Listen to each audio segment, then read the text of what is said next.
Welcome to our tranquil space, a sanctuary designed to help you find the deepest, most complete sleep.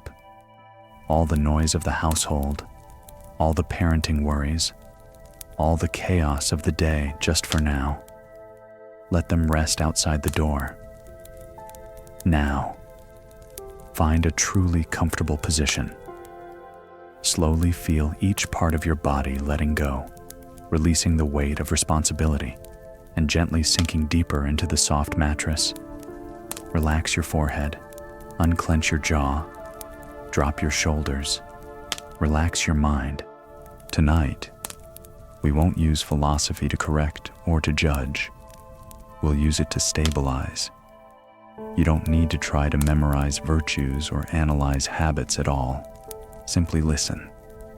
Allow this voice to wash over you like the warmth of a steady hearth fire, softly soothing your tired mind. And finally, take a long, deep breath in. And as you exhale, breathe out the need for perfection, ever so slowly. Let us drift into sleep together.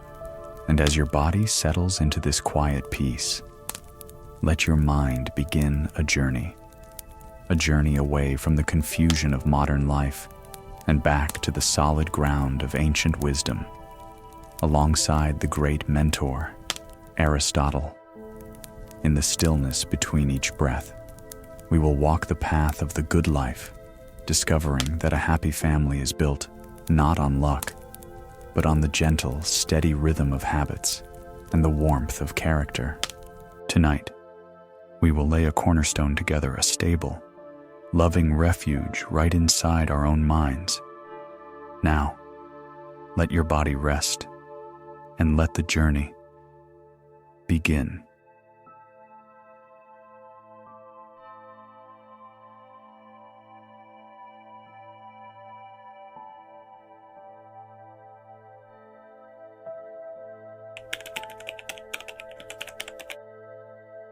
When Aristotle walked the colonnades of the Lyceum in ancient Athens, he did not view the world as a collection of random objects, but as a vast, interconnected web of purposes. To look at a thing was to ask immediately, "What is this for?" When he held a knife, he knew its purpose was to cut.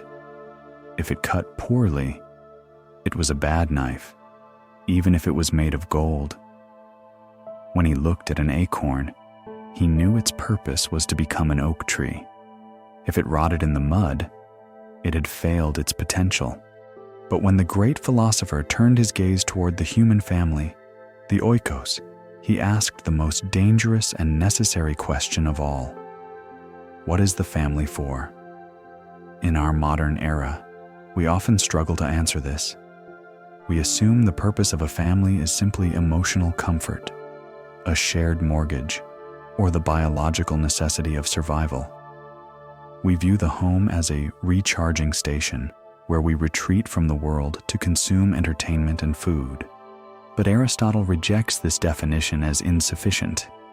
He argues that a family that exists only to feed and house its members is no different from a colony of cattle or a hive of bees.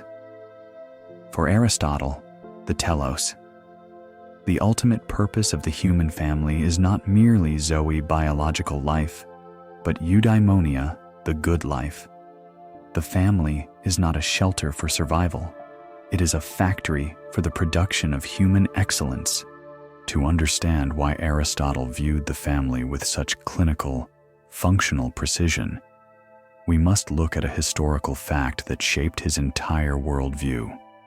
Unlike Plato, who was born into the landed aristocracy and viewed the world through the lens of abstract mathematics, Aristotle was the son of Nicomachus, the court physician to the king of Macedon. Aristotle did not grow up debating in salons. He grew up in a medical clinic. He spent his boyhood watching his father grind herbs, set broken bones, and dissect animals. He learned early on that nature is biological and functional. He saw that a liver has a specific job to filter the blood, and if it fails, the whole organism suffers.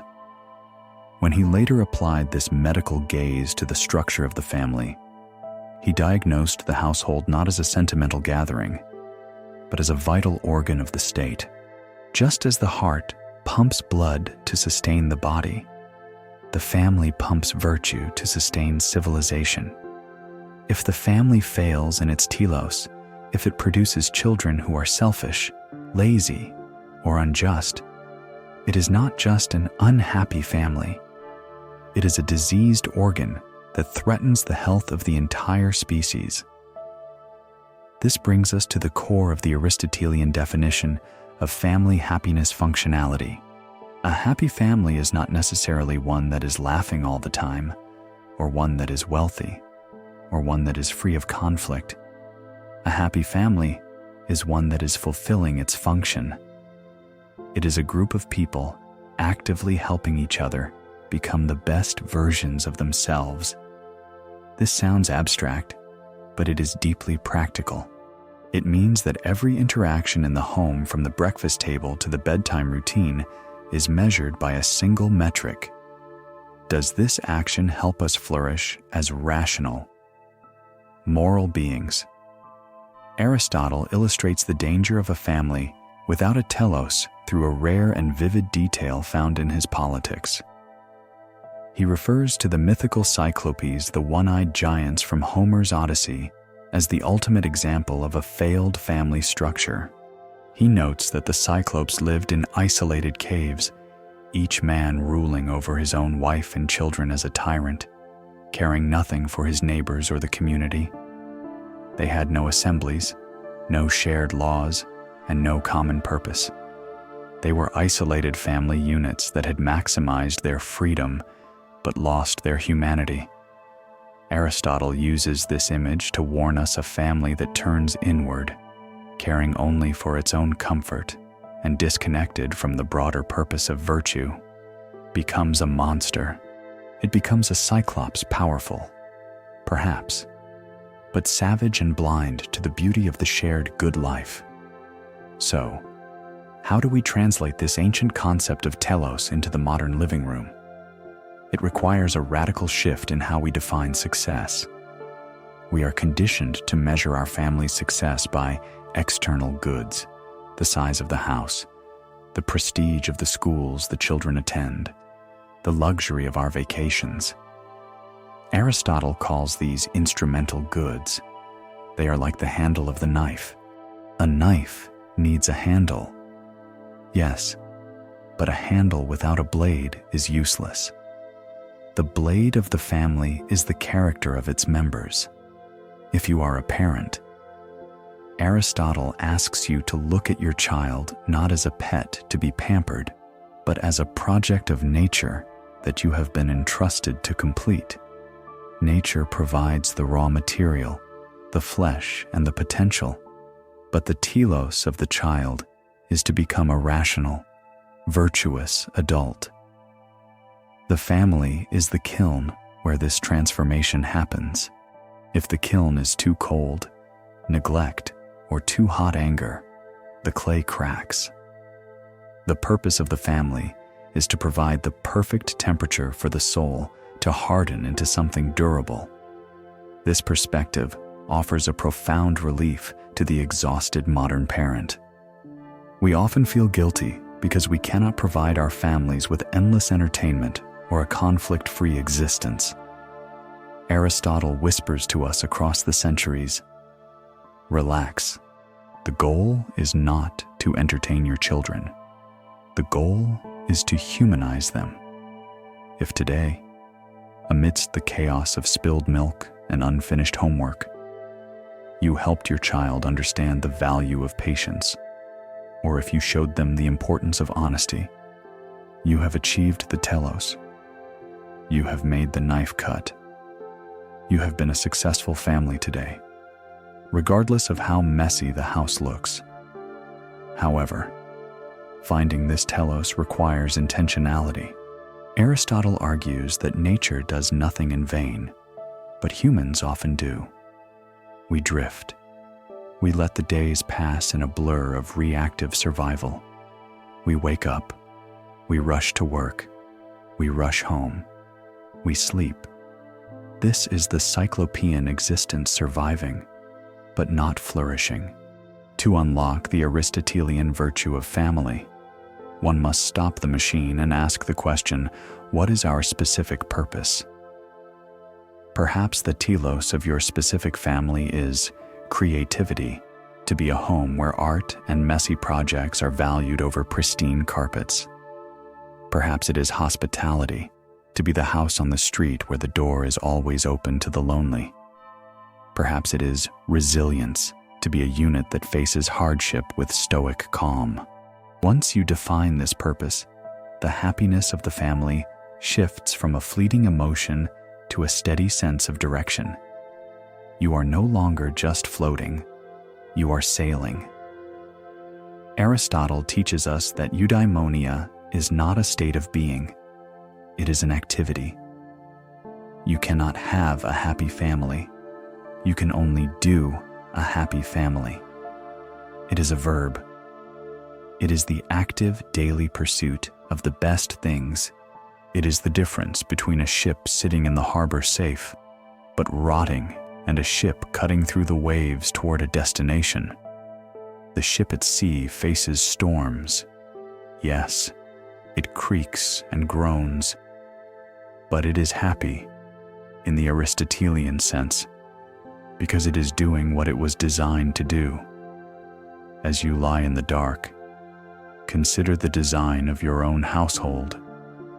Strip away the worries about money and status. Look at the souls sleeping under your roof. They are the raw material. You are the craftsman. The purpose of your union is to help them and yourself rise above the animal instincts of hunger and fear, and to touch the divine spark of reason and goodness. This is a heavy task, but it is the only task that matters. The Cyclops lives in the dark, alone with his possessions. The Aristotelian family lives in the light of shared purpose. By simply asking, "Why are we here?" you have already begun the journey out of the cave. You have picked up the tool and checked the blade. And now, having defined the purpose, we must learn how to use the tool. We must learn how to turn these high ideals into the concrete reality of daily action. This is the work of habit, the slow laying of bricks that builds the moral foundation of the home. Section 2. Building character. Through daily habit, we have established the telos, the destination of the family ship. We know we are sailing toward human flourishing, but knowing the destination is not the same as steering the vessel. In the modern world, parents often make a critical error in navigation. We assume that the way to get children to be good is to tell them to be good. We rely on the lecture method. We sit our children down and explain the logic of honesty, the importance of kindness, and the value of hard work. We believe that if we can just download the correct data into their brains, their behavior will change. Aristotle, however, stands in the doorway of the nursery and shakes his head. He argues that this intellectual approach to raising children is doomed to fail. Why? Because moral virtue is not a form of knowledge like geometry. It is a form of skill like archery or carpentry. You cannot learn to play the harp by reading a book about string theory. You can only learn to play the harp by playing the harp badly at first, then competently, and finally, beautifully. This brings us to the foundational Aristotelian concept of hexis habit, or state of character. Aristotle posits that we are not born virtuous, nor are we born vicious. We are born as bundles of potential. The transition from potential human to good human happens through one mechanism only: repetition. Aristotle famously writes, "We become builders by building, and we become harpists by playing the harp." Similarly, then, We become just by doing just acts, temperate by doing temperate acts, brave by doing brave acts. This is the builder analogy. It suggests that character is a physical structure constructed by the accumulation of thousands of small actions. Every time a child shares a toy, they lay a brick of justice. Every time they hold back a scream, they lay a brick of self-control. The parent's job is not to be the lecturer standing at the podium, but the foreman standing at the construction site, ensuring the bricks are laid straight, day after day, until the wall stands on its own. To understand the linguistic depth of this idea, we must uncover a historical fact hidden in the Greek language itself. In the Nicomachean Ethics, Aristotle points out a brilliant pun that is lost in translation. The Greek word for character is ethos with a long e, ete. The Greek word for habit is ethos with a short e, epsilon. Aristotle notes that these two words are nearly identical because the concepts are identical. Character ethos is simply habit. Ethos writ large. To change your character, you do not need a spiritual awakening. You need to change your Tuesday morning routine. This demystifies the good child. We often look at a well-behaved child and think, "Oh, they were born with a sweet nature." Aristotle corrects us. No, they were habituated into sweetness. Their parents likely enforced a routine of kindness so many times that the neural pathway was carved deep into their soul. But Aristotle distinguishes between two types of things in nature, leading us to a rare and specific detail from his texts that illuminates the limits of training. He uses the example of a stone. He writes, "A stone which by nature moves downwards cannot be habituated to move upwards. Not even if one throws it up 10,000 times. You can throw a rock into the air all day long, but the moment you stop throwing it, it will fall. The rock learns nothing. It has no capacity for habit. Humans," Aristotle argues, "are unique because we are the only creatures that can be thrown by our parents through training and discipline and eventually learn to fly on our own. We are designed by nature to receive habits, and our nature is actually completed by them. This is a crucial distinction. A dog can be trained to sit, but it doesn't understand why. A child is trained to say thank you, and eventually, the habit transforms into the virtue of gratitude. The external motion becomes an internal state. For the modern family, this has a radical implication. Action must precede understanding. We often wait for our children to understand why they should clean their room before we make them do it. We want them to agree with us. Aristotle suggests this is backward. You make them clean the room first. You make them do it every day. You make them do it until it becomes a hexis, a settled state. Only after they have the habit can they understand the virtue of order. You cannot explain the beauty of music to someone who has never heard a note. Likewise, you cannot explain the beauty of self-discipline to a child who has never experienced the satisfaction of a completed chore. This requires the parent to be comfortable with mindless repetition. We tend to disparage rote learning, but Aristotle elevates it. The please and thank you, the making of the bed, the waiting for everyone to be seated before eating. These are not empty rituals. They are the scales a musician plays. They are boring, yes, but they are the finger exercises of morality. However, habituation is not just about force. It is about the education of pleasure and pain. Aristotle argues that the ultimate sign of a virtuous person is not that they do the right thing, but that they enjoy doing the right thing. A novice builder hates hauling bricks. It hurts his back. A master builder loves the rhythm of the work. Similarly, a child initially hates sharing. It feels like loss, but the parent insists.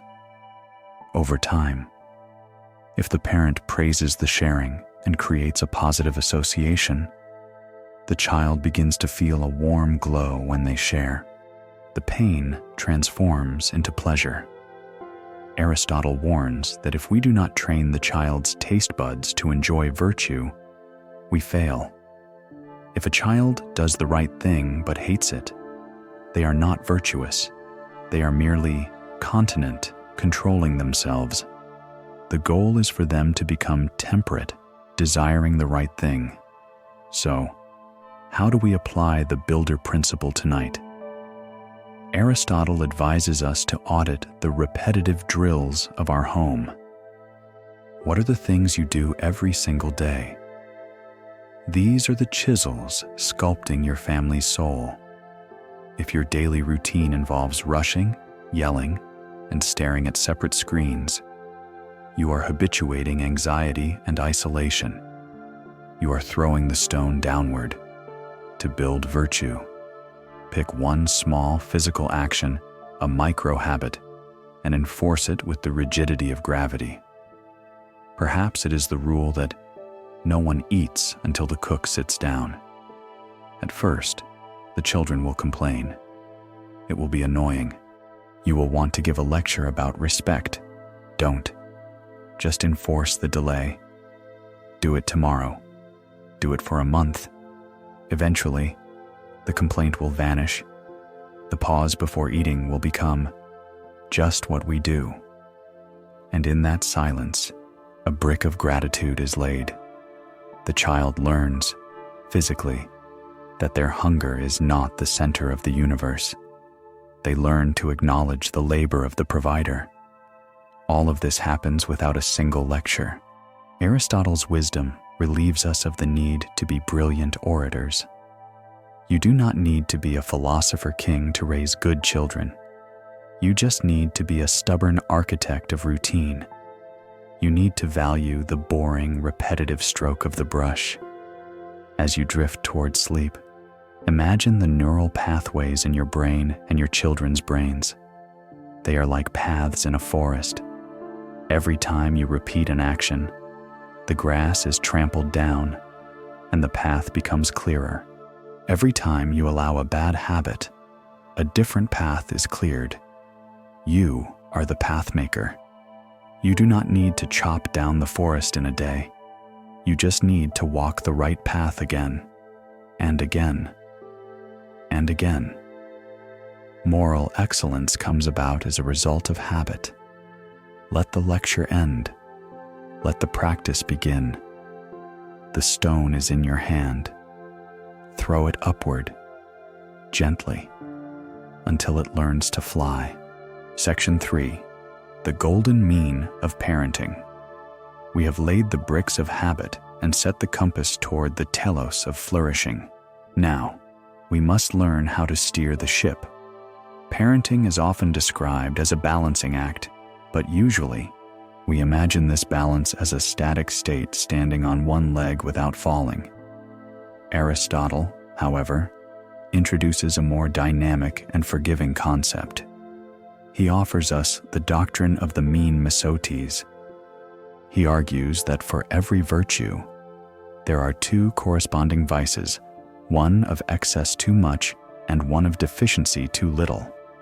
Courage, for example, is the golden mean between the deficiency of cowardice and the excess of rashness.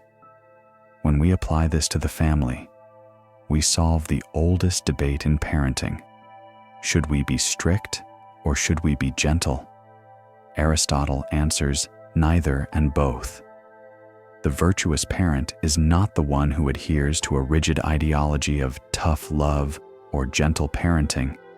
The virtuous parent is the one who constantly calculates the mean between the tyrant and the doormat. To visualize this, imagine the two cliffs that threaten every household. On the one side, we have the vice of excess. The authoritarian parent. This parent seeks total control. They mistake obedience for virtue. They create a home that is orderly. Yes, but it is the order of a prison. Aristotle would argue that while this parent succeeds in controlling behavior, they fail in building character. Why? Because the child never gets to choose. A child who is forced to be good is not actually good. They are merely oppressed. When the pressure is lifted when they leave home, the virtue evaporates because it was held in place by fear, not by internal habit. On the other side, we have the vice of deficiency, the permissive parent. This parent seeks to be the child's friend. They fear conflict. They mistake license for liberty. They allow the child's appetites and emotions to rule the house. Aristotle is equally harsh on this democracy of the nursery. He argues that a child is ruled by pathos, emotion, appetite, not logos, reason. To give a child total freedom is to enslave them to their own impulses. A child who is never told no becomes a slave to their own hunger, unable to tolerate the slightest discomfort. The golden mean lies in the difficult middle ground. It is the role of the guide.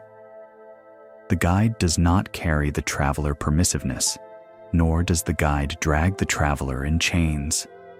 Tyranny. The guide walks ahead, showing the way, correcting the path when necessary, but allowing the traveler to walk on their own legs. To understand the stakes of this balance, we look to a historical fact regarding Aristotle's critique of the most famous education system of his time, Sparta. The Spartans were the envy of Greece. They were the ultimate tiger parents.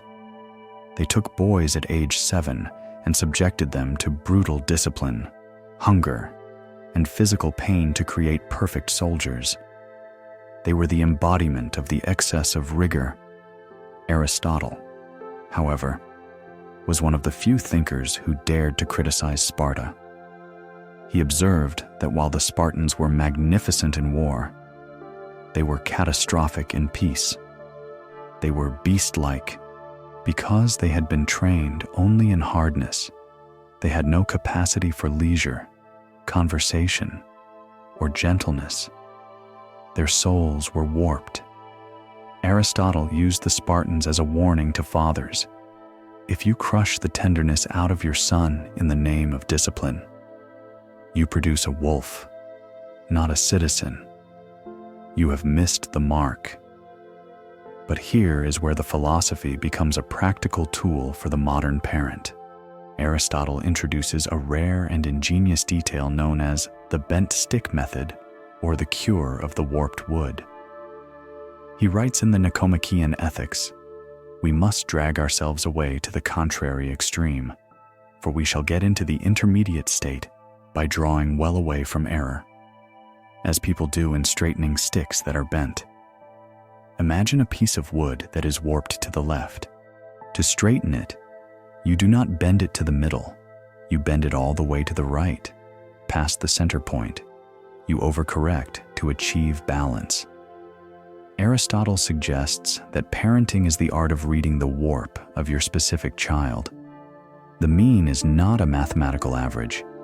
It is relative to the individual. If you have a child who is naturally timid, warped toward deficiency of confidence, you cannot just be balanced. You must bend the stick toward the excess. You must encourage them to be loud, to take risks, perhaps even to be a little rash, until they settle back into courage. Conversely, if you have a child who is naturally wild and aggressive, warped toward excess of spirit, you must bend the stick toward strictness and silence to bring them back to self-control. This relieves the parent of the pressure to treat every child exactly the same. Fairness in the Aristotelian home does not mean giving everyone the same medicine. It means giving everyone the correct medicine for their specific imbalance. The parent is a physician. You give a sedative to the hyperactive and a stimulant to the lethargic. To treat them the same would be malpractice.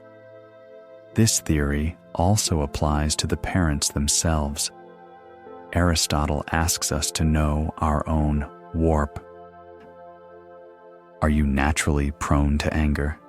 Then you must aim for extreme calmness, almost passivity, to land in the realm of good temper. Are you naturally prone to being a pushover? Then you must aim for strictness to land in the realm of authority. The golden mean also redefines the concept of rules. In the Aristotelian home, rules are not arbitrary walls set up to annoy children.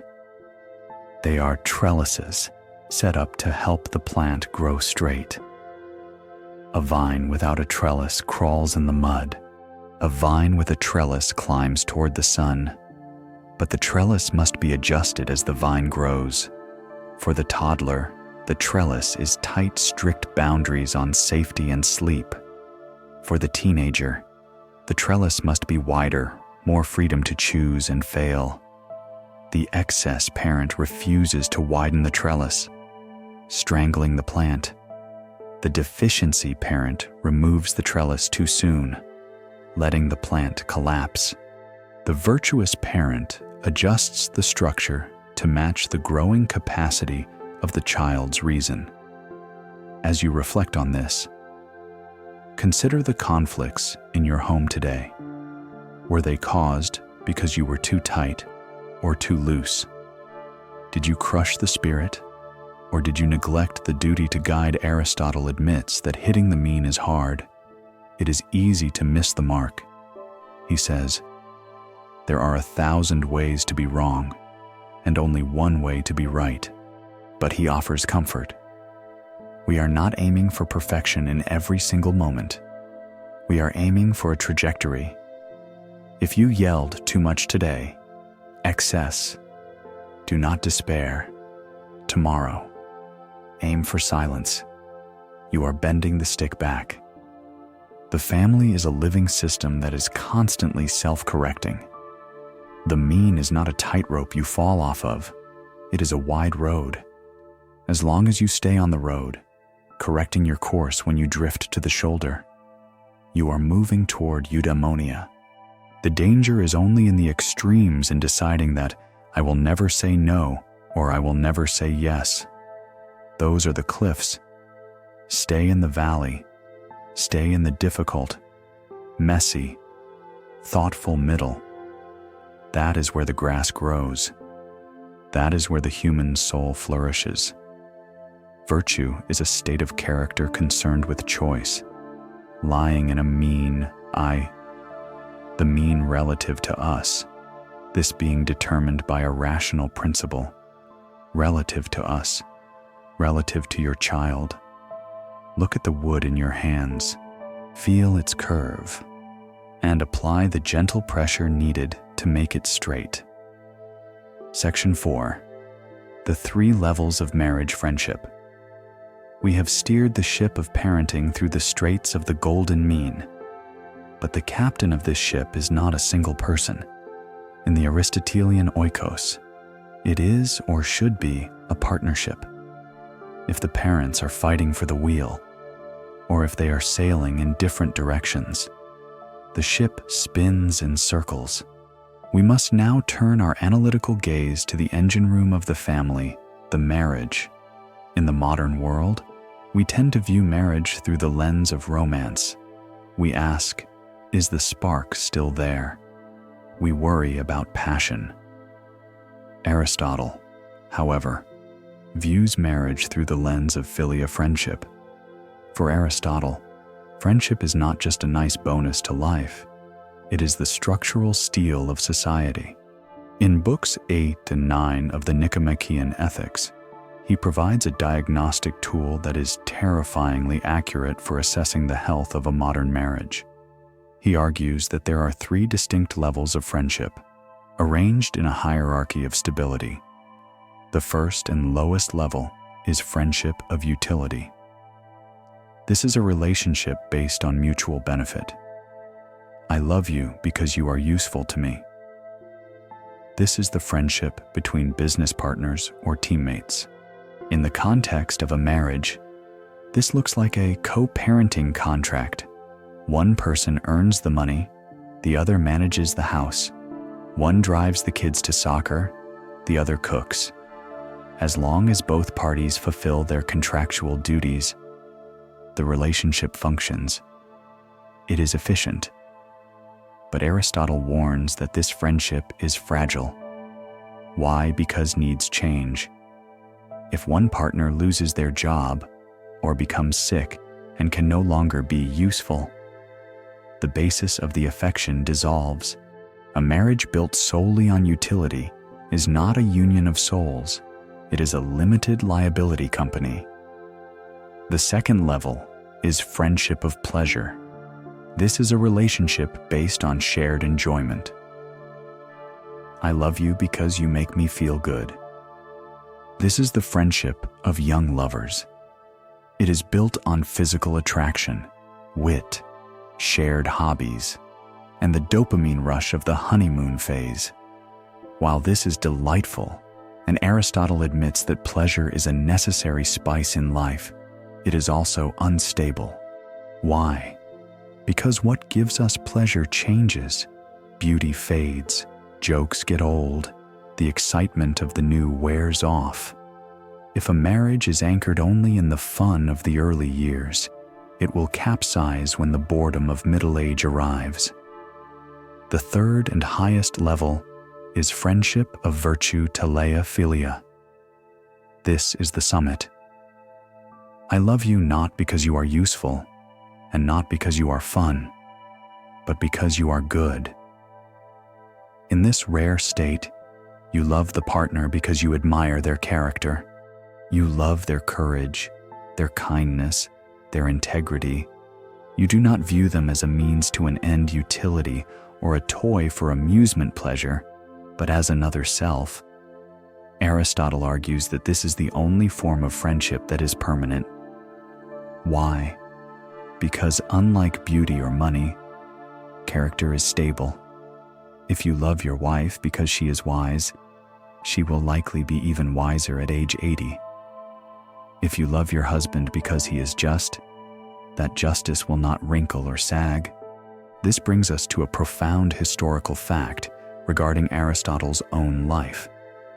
In ancient Athens, marriage was almost exclusively a friendship of utility. Men married teenage girls to produce legitimate heirs and manage the household keys. Intense emotional bonding was reserved for male peers. Aristotle, however, broke this mold. He married Pythias, the niece of his friend Hermias. Historians note that their bond was intellectually and spiritually profound.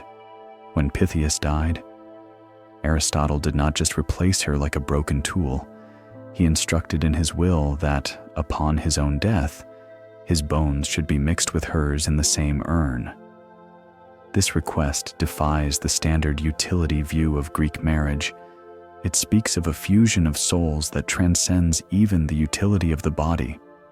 He was signaling that his connection to her was absolute a virtue friendship that even death could not sever. But how does a couple reach this level? Aristotle offers a rare and sensory detail in the form of a proverb, the bushel of salt. He writes, "Men cannot know each other till they have eaten salt together, nor can they admit one another to friendship or be friends till each has been found lovable and been trusted by each." In the ancient world, salt was a preservative. To eat a bushel, a large unit of measure of salt with someone, would take years. It implies sharing thousands of meals, preserving thousands of days against the rot of time. Aristotle is teaching us that virtue friendship cannot be rushed. You cannot hack intimacy. You have to eat the salt. You have to go through the boring, salty, preservation work of daily life, the sicknesses, the financial panics, the quiet evenings to truly know the character of the other. Modern couples often panic when the pleasure fades. They think the marriage is dying. Aristotle suggests that the fading of pleasure is simply the invitation to start eating the salt. It is the transition point where you find out if there is anything beneath the surface. To apply this to your own relationship, Aristotle invites you to perform a friendship audit. Look at your partner and ask, why do I love them? If the answer is, because he pays the bills, or because she organizes my life, you are in utility. There is nothing wrong with that. It is necessary, but it is not safe. If the answer is, because she is hot, or because we like the same movies, you are in pleasure. Enjoy it, but do not trust it to hold the roof up during a storm. If the answer is, because I admire the way he treats strangers, or because her patience makes me want to be a better man, you are in virtue. You are safe. Aristotle argues that the goal of a high-functioning family is to move the marriage up the ladder. We start with utility and pleasure dating and early marriage, but we must consciously aim for virtue. How? By becoming mirrors to each other. In a virtue friendship, the partner acts as a mirror. We cannot see our own faces. We need a reflection. Similarly, we often cannot see our own moral flaws. A true friend is one who loves you enough to hold up the mirror and say, you were unjust to the child today, or you are being cowardly about this decision. In a utility relationship, we ignore the flaws because we just need the partner to function. In a pleasure relationship, we ignore the flaws because we don't want to ruin the vibe. But in a virtue relationship, we address the flaws because we care about the partner's soul. We want them to be excellent. This type of love can be abrasive. Salt stings in a wound. When your partner critiques you, it hurts. But Aristotle asks us to distinguish between the criticism of an enemy designed to destroy and the criticism of a virtue friend designed to perfect. If you can shift your perspective to see your spouse's feedback not as nagging, but as polishing, you unlock the Aristotelian marriage. You realize that you are two stones tumbling in a dryer, chipping away each other's rough edges to reveal the gem underneath. For the listener drifting to sleep, this is a comforting thought. It takes the pressure off the need for constant romance. You do not need to be dazzled by your partner every day. You just need to respect them. If you are currently in a season of salt, a time of hardship, boredom, or routine, do not despair. You are doing the essential work. You are digesting the time required to build a bond that cannot be broken. The pleasure friendships of your youth were like fireworks, bright and brief. The virtue friendship you are building now is like a lighthouse stationary, battered by waves, but the only thing that guides you home. A friend is a second self. As you lie next to your partner, or think of them, acknowledge that they are not an employee of your household, nor an entertainer of your ego. They are the witness to your life.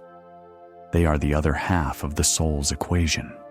And having eaten the salt together, you are no longer two, but a compound substance, stronger than the elements. Section 5, The Mirror. Children learn by imitation. We have explored the high peaks of marriage friendship and the deep foundations of habit. Now, we turn our eyes to the most terrifying and powerful mechanism in the entire landscape of parenting. It is a mechanism that operates silently, constantly, and without mercy. It is the mechanism of mimesis, or imitation. In the modern world, parents often view themselves as broadcasters. We believe our primary tool for influence is our voice. We spend years refining our lectures, our warnings, and our explanations. We say, "Be kind, be patient, put down your phone." We are baffled when our children do not listen to the broadcast. We repeat ourselves, louder and clearer, assuming the signal just didn't get through. Aristotle, however, smiles at this confusion. He understands a fundamental biological truth. The human animal is not designed to listen, it is designed to watch. In his treatise, Poetics, Aristotle makes a claim that separates humans from all other creatures. He defines man not just as the rational animal, but as the most imitative animal. He argues that from the very first moments of infancy, long before we can understand language logos, we are learning exclusively through mimesis. We learn to smile by copying a smile. We learn to walk by watching a walk. We learn to feel fear by watching our mother's eyes widen. This leads to the most sobering conclusion in Aristotelian parenting. Your child is not your student. Your child is your mirror. If there is a discrepancy between what you say and what you do, the child will, by biological necessity, follow what you do. The eye is stronger than the ear. If you scream at your child to stop screaming, the child's brain records the lesson. When we are frustrated, we scream. The content of your words, "stop screaming," is irrelevant noise. The form of your action, screaming, is the true curriculum. To understand the depth of this cultural belief, we must look at a historical fact regarding Greek education, or paideia. The ancient Greeks did not teach ethics primarily through textbooks. They taught ethics through heroes. A Greek boy did not just read Homer's Iliad, he memorized it and acted it out. He was encouraged to mimic Achilles or Odysseus. The belief was that by physically pretending to be a hero, by adopting his stance, his voice, his choices, the boy would internalize the hero's soul. They believed the outer motion sculpts the inner emotion. Aristotle takes this cultural practice and applies it to the living room. The parent is the Achilles of the household. To the small child, the parent is a giant, a god, a complete universe. The child is constantly downloading the parent's source code through observation. This brings us to a rare and specific detail from Aristotle's observations on drama.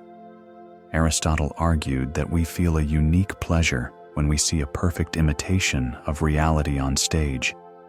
He called this the pleasure of recognition, but he also noted a danger. If the audience watches a tragedy where a bad man is rewarded, their moral compass is distorted. They begin to sympathize with the vice. Apply this to the domestic drama of your home. You are the actor on the stage. Your child is the captive audience in the front row. They are watching a 12-hour play every day titled, "How to Be a Human." If the main character lies to get out of a phone call, the audience learns deception is a useful tool. If the main character treats the waiter with disdain, the audience learns hierarchy justifies cruelty. If the main character creates a crisis over a lost set of keys, the audience learns small problems require big emotional explosions. Aristotle warns that this silent pedagogy overrides everything else. You cannot lecture a child into integrity if you are living a life of small compromises. The "do as I say, not as I do" approach is not just hypocritical, it is biologically impossible for a mimetic creature to follow. However, this is not meant to induce guilt.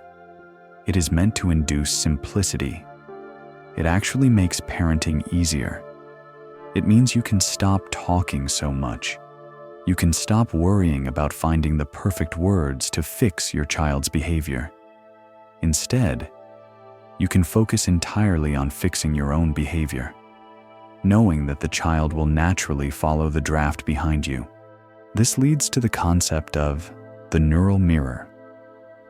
While Aristotle did not have fMRI machines, he anticipated the discovery of mirror neurons brain cells that fire both when we act and when we observe someone else acting.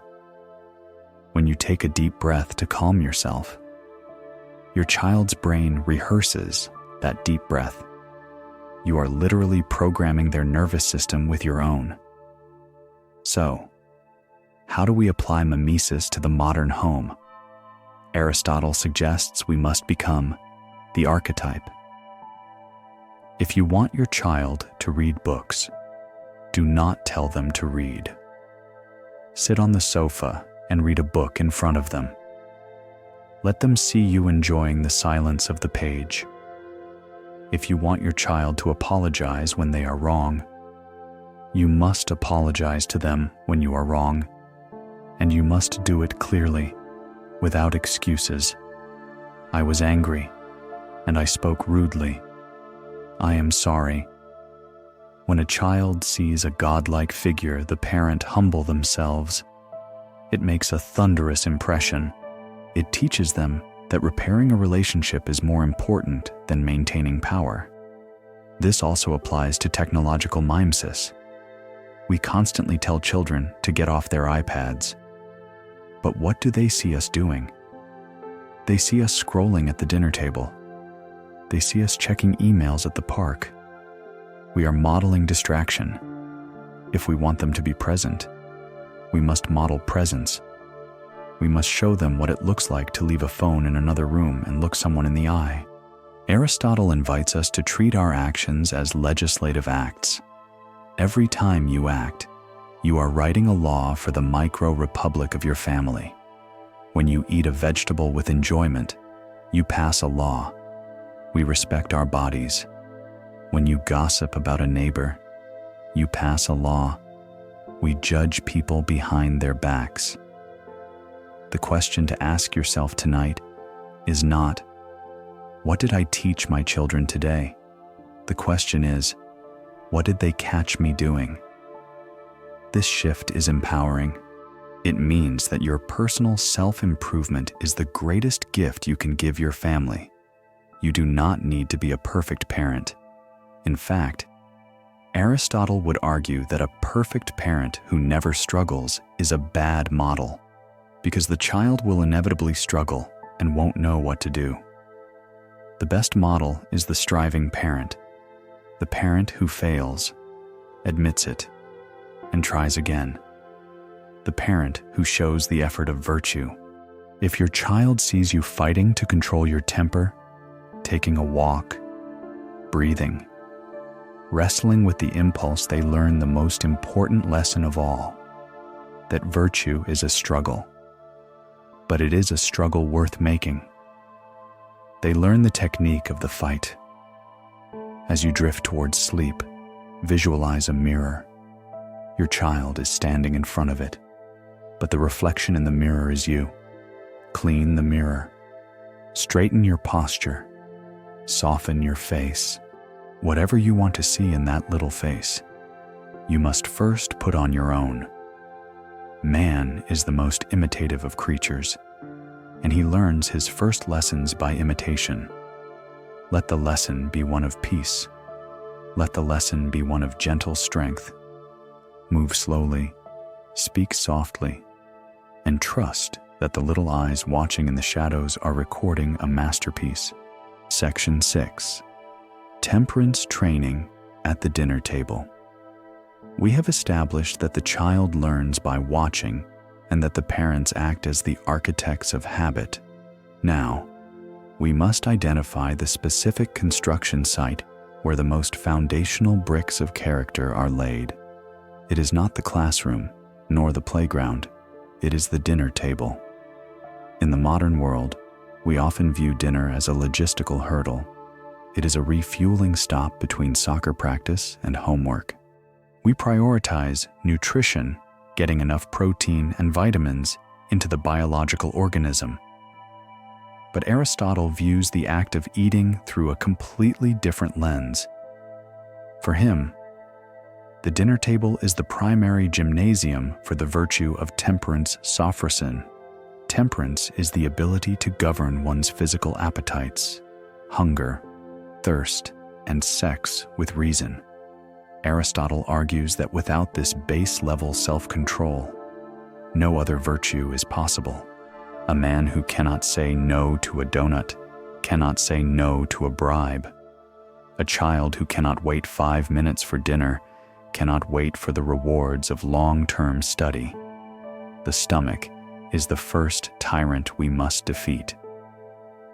To understand the gravity Aristotle places on this, we must look at a historical fact regarding the social structure of ancient Greece. The hallmark of a civilized Greek life was the symposium, literally, drinking together, or the communal meal.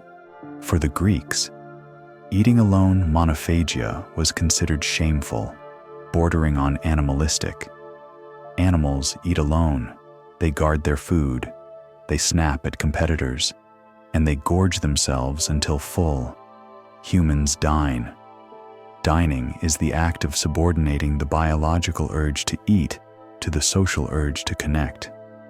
This distinction brings us to a rare and philosophical detail from Aristotle's Nicomachean Ethics.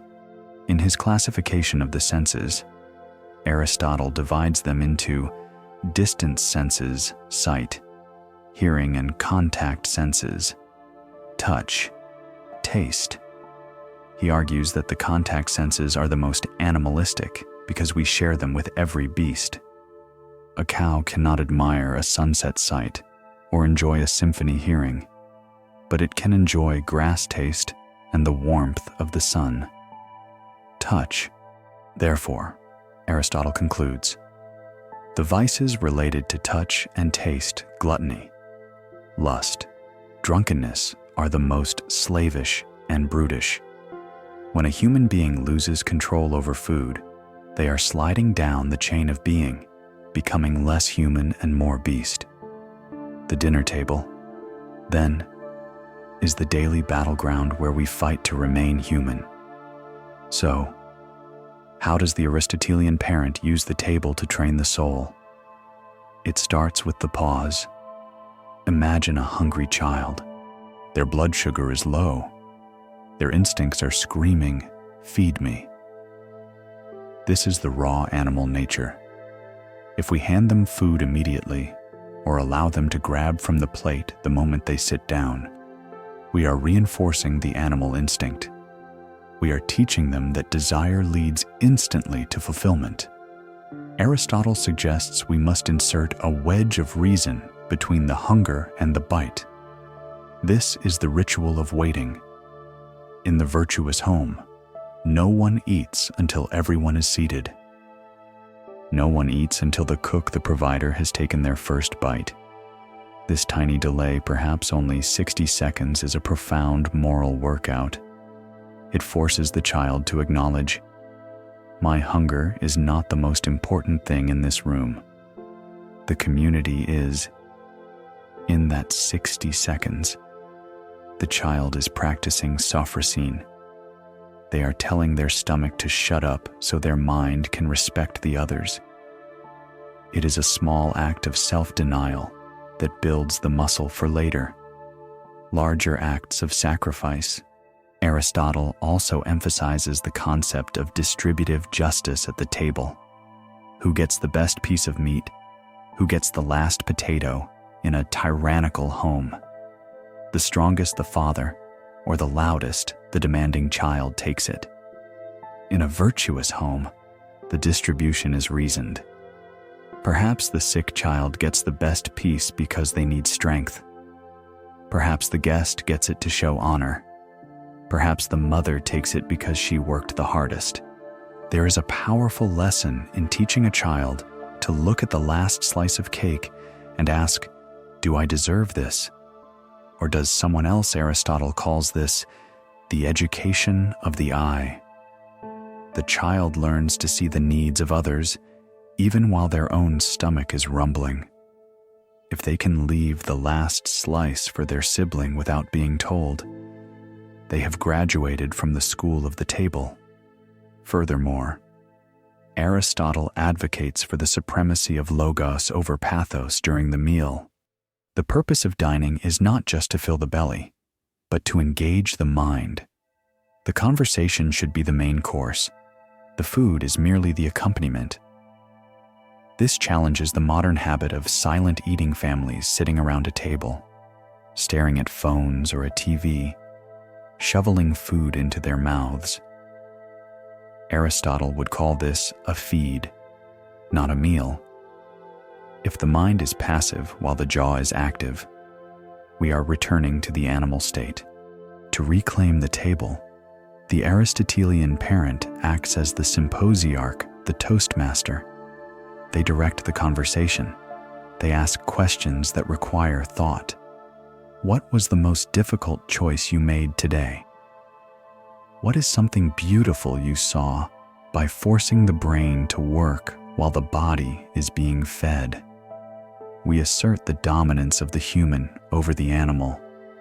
We associate food with fellowship, not just fuel.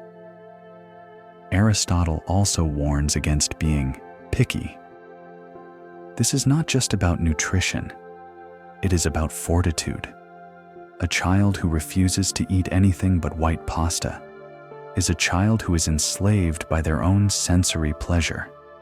They are saying, I will only accept reality if it is exactly as soft and bland as I like it.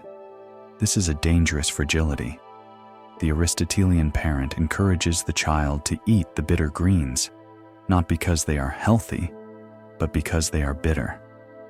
To endure an unpleasant taste without complaining is a form of courage. It teaches the child that they can survive discomfort.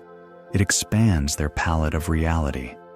A person who can only enjoy one type of food will likely only be able to enjoy one type of person or one type of experience.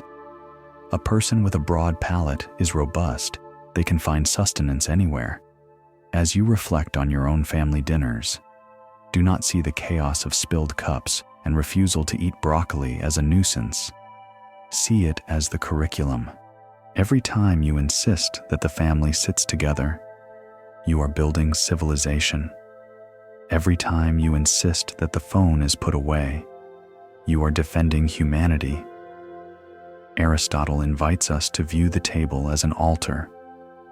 We bring our raw appetites to this altar, and through the rituals of waiting, sharing, and talking, we transmute them into love. The happy family is not the one with the most gourmet food. It is the one where the hunger is fierce, but the respect for one another is fiercer. I count him braver who overcomes his desires than him who conquers his enemies, for the hardest victory is over self, and that victory begins with the fork. Put it down. Look at the faces around you. Wait, and then eat with gratitude. Section 7. The Art of Good-Tempered Family Anger. We have tamed the appetites of the stomach at the dinner table. Now, we ascend to a more volatile and dangerous part of the soul. In the Aristotelian anatomy of the psyche, above the epithymia, the appetites, sits the thumos, the spirited element.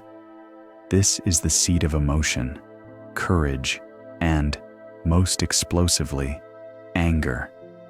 In the modern quest for family peace, we often operate under a misunderstanding. We assume that a happy family is a family that never fights. We view anger as a failure, a toxicity that must be purged.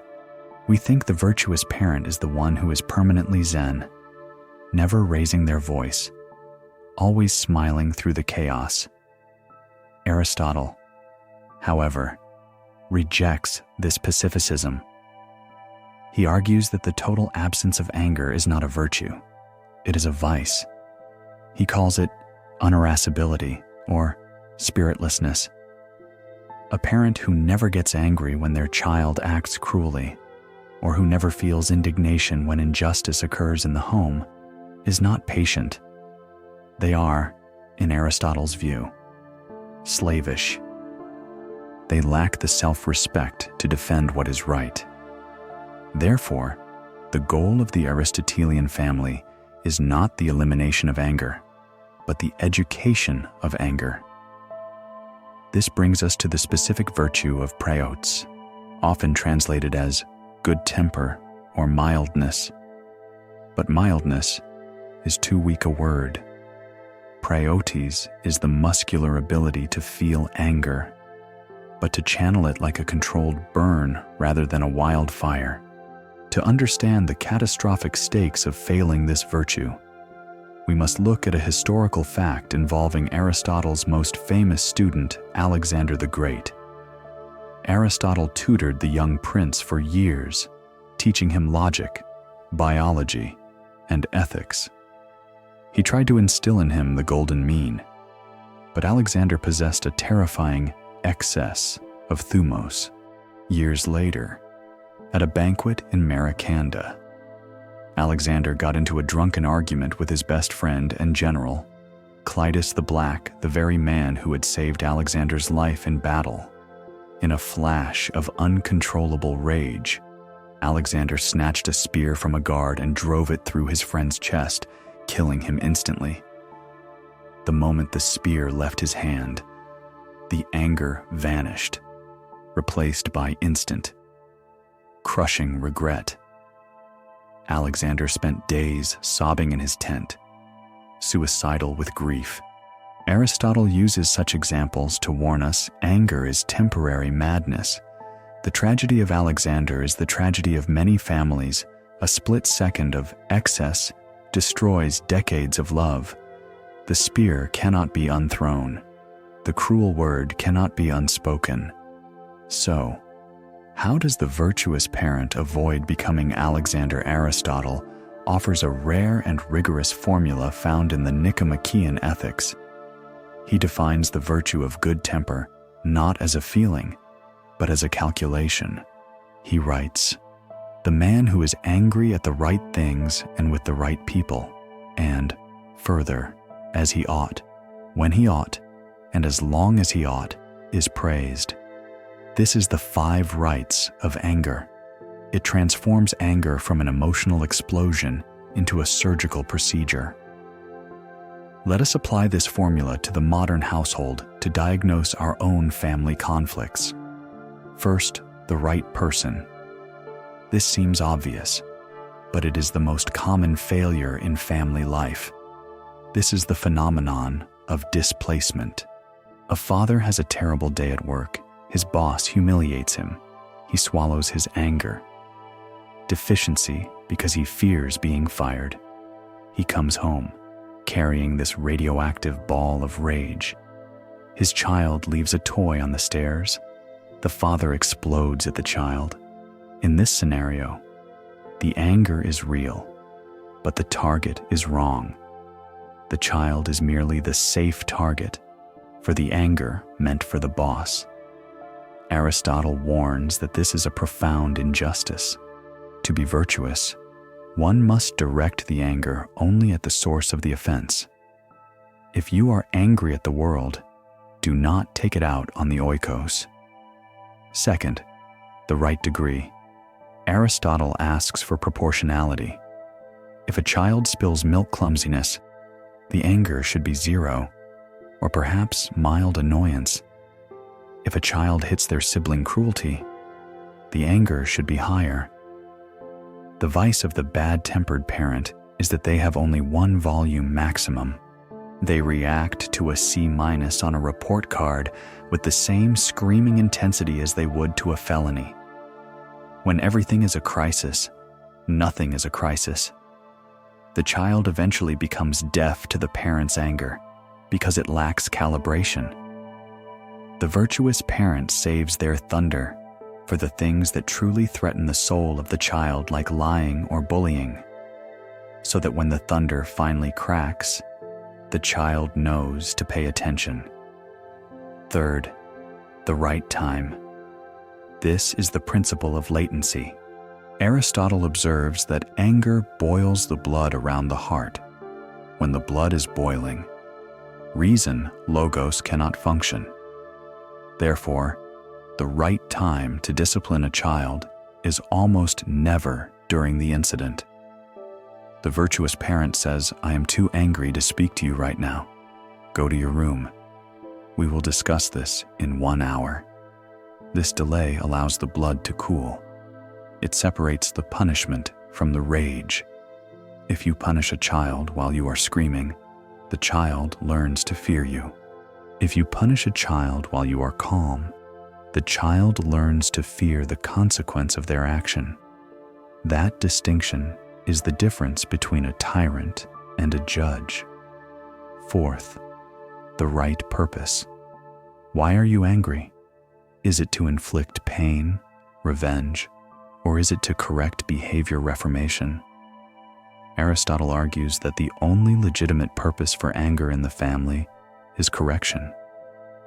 You get angry to wake the other person up to their error, not to humiliate them. If your anger leaves your spouse or child feeling worthless, you have failed the purpose. If it leaves them feeling guilty but capable of change, you have succeeded. Fifth, the right way. This refers to the mode of expression, sarcasm, eye-rolling, and the silent treatment are, for Aristotle, often worse than shouting. He categorizes the sulky person as a specific type of vice.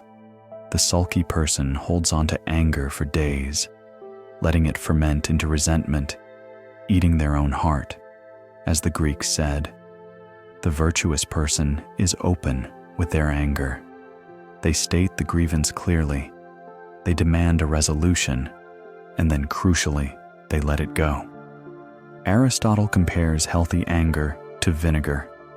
A splash of vinegar can save a dish. It cuts through the fat and adds brightness. But you cannot drink a cup of vinegar. Similarly, a splash of good temper cuts through the apathy of a family. It says, "Hey, we do not treat each other this way." It resets the standard. But a house drowning in the vinegar of constant bickering becomes uninhabitable. For the modern listener, this section is a call to become an emotional accountant. The next time you feel the heat rising in your chest, pause and run the Aristotelian calculation. Am I angry at this child, or am I just tired? Right person. Does this mistake deserve a shout or just a look? Right degree, is now the time to have this fight, or should we wait until after dinner? Right time. This sounds exhausting. It is. Virtue is hard work. It is easier to just explode like Alexander. But remember the spear. Remember the regret. Aristotle suggests that the highest form of praeotes is the ability to absorb. In a family, the parent is the heat sink.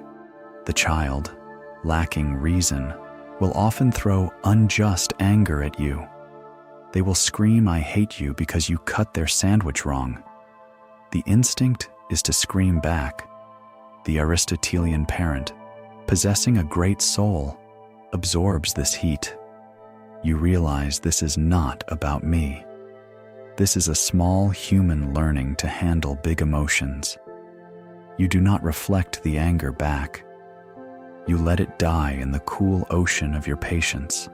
As you drift toward sleep, forgive yourself for the times you got the calculation wrong.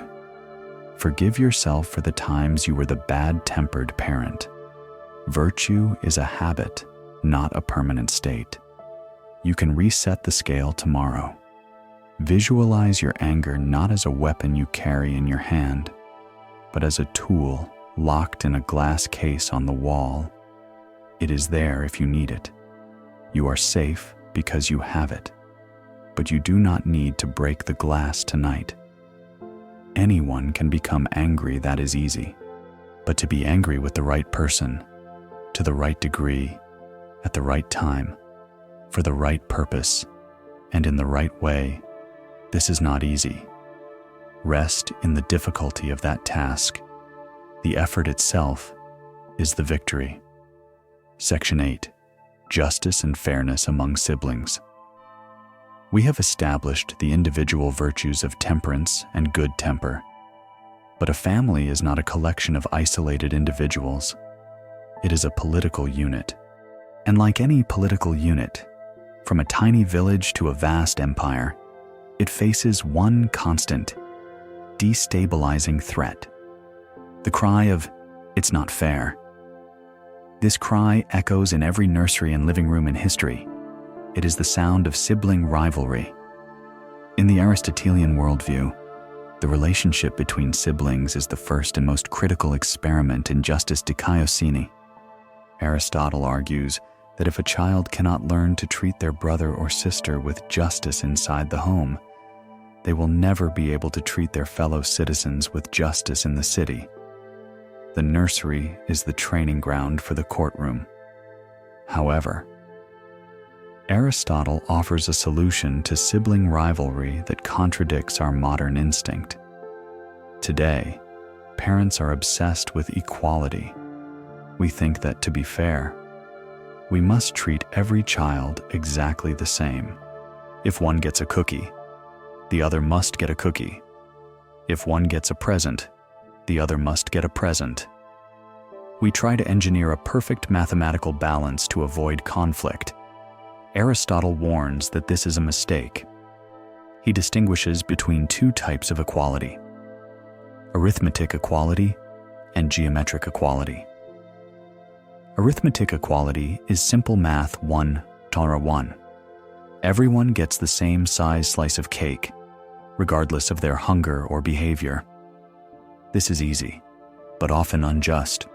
Geometric or proportional equality is complex. A is to B as C is to D.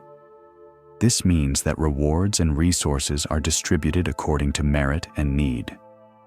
Aristotle argues that true justice is proportional. It is unfair to treat unequal things equally. If one child worked hard to clean the yard, and the other sat watching TV, giving them both the same allowance is not fairness. It is an injustice to the worker. It teaches the worker that effort doesn't matter, and it teaches the lazy child that idleness is rewarded. This brings us to a historical fact regarding Aristotle's observations of Greek inheritance laws. In many Greek states, the law of primogeniture, the eldest son takes all, created deep resentment and feuds between brothers. Aristotle criticized systems that created structural rivalry. He believed that brothers, being equal in birth and nature, should be comrades, heteroi. He wrote beautifully in the Nicomachean Ethics that brothers are like the same thing in different bodies because they share the same source parents and the same upbringing. They should be the closest of all allies. When they fight over resources, it is a tragedy because they are fighting against their own second self. To solve these disputes, Aristotle introduces a rare and fascinating tool from ancient architecture, the lesbian rule. This has nothing to do with modern sexuality. It refers to a flexible lead ruler used by stonemasons on the island of Lesbos. Unlike a standard iron ruler, which is rigid and straight, the lesbian rule was made of soft metal that could bend to fit the curves of a rough stone. Aristotle uses this as the ultimate metaphor for family justice. He argues that strict, rigid rules often create injustice in the messy reality of the home. If the rule is lights out at 8 p.m. for everyone, but one child is terrified of the dark due to a nightmare, enforcing the rule rigidly is cruel. The iron ruler says, the law is the law. The lesbian rule says, The law must bend to fit the shape of the individual child's soul. Justice in the family requires this flexibility. It means the parent explains, "I am letting your brother stay up late tonight, not because I love him more, but because he needs to study for a test. Last week, I let you stay up to finish your Lego set. That is fairness." This teaches the children that they are seen as individuals, not as interchangeable units. When children feel uniquely seen, the jealousy dissipates. They stop competing for the same resource because they realize they are playing different games. Aristotle also provides a framework for conflict resolution. When siblings fight, the parent often acts as a police officer, simply trying to stop the noise. "Go to your rooms." Aristotle suggests the parent must act as a judge. The goal of the judge is corrective justice to restore the balance that was lost. If a brother knocks down his sister's block tower, the policeman parent might just yell or punish him. The judge parent asks, "How can you restore the balance?" The punishment must fit the crime. The brother must help the sister rebuild the tower. This is restorative justice. It forces the aggressor to witness the labor required to fix their mistake. It turns the conflict into a lesson in cause and effect. Furthermore, Aristotle warns about the currency of attention. Children fight primarily for one resource, the parent's eyes. If you only pay attention to your children when they are fighting, you have created a perverse economy. You are rewarding vice. Aristotle's principle of training habits suggests we should catch them being just. When siblings are playing quietly or sharing, the parent should intervene then with praise. "I see how you let your sister go first. That is magnificent." This shifts the marketplace of attention so that virtue buys more parental time than vice does. Finally, Aristotle touches on the concept of friendship between unequals. This applies to siblings of different ages. The 15-year-old and the 5-year-old cannot be equal friends in the strict sense. The older one has more power and reason. Aristotle argues that justice here requires the older sibling to act as a benefactor. They must learn that their strength is for protection, not domination. The younger sibling returns honor respect in exchange for that protection. When a teenager realizes that being cool means protecting their little brother rather than ignoring him, the dynamic shifts. The hierarchy becomes a source of stability, not oppression. For the listener dealing with a war zone in the living room, Aristotle's advice is to put down the iron ruler. Stop trying to make everything mathematically equal. It is impossible, and it drives you crazy. Instead, pick up the lesbian rule. Look at the specific curve of the situation. Explain your decisions. "I am giving this to him because he needs it. I will give you what you need when you need it." Teach them that a family is not a communism where everyone is the same. It is a body. The hand does not get jealous of the stomach. The eye does not get jealous of the foot.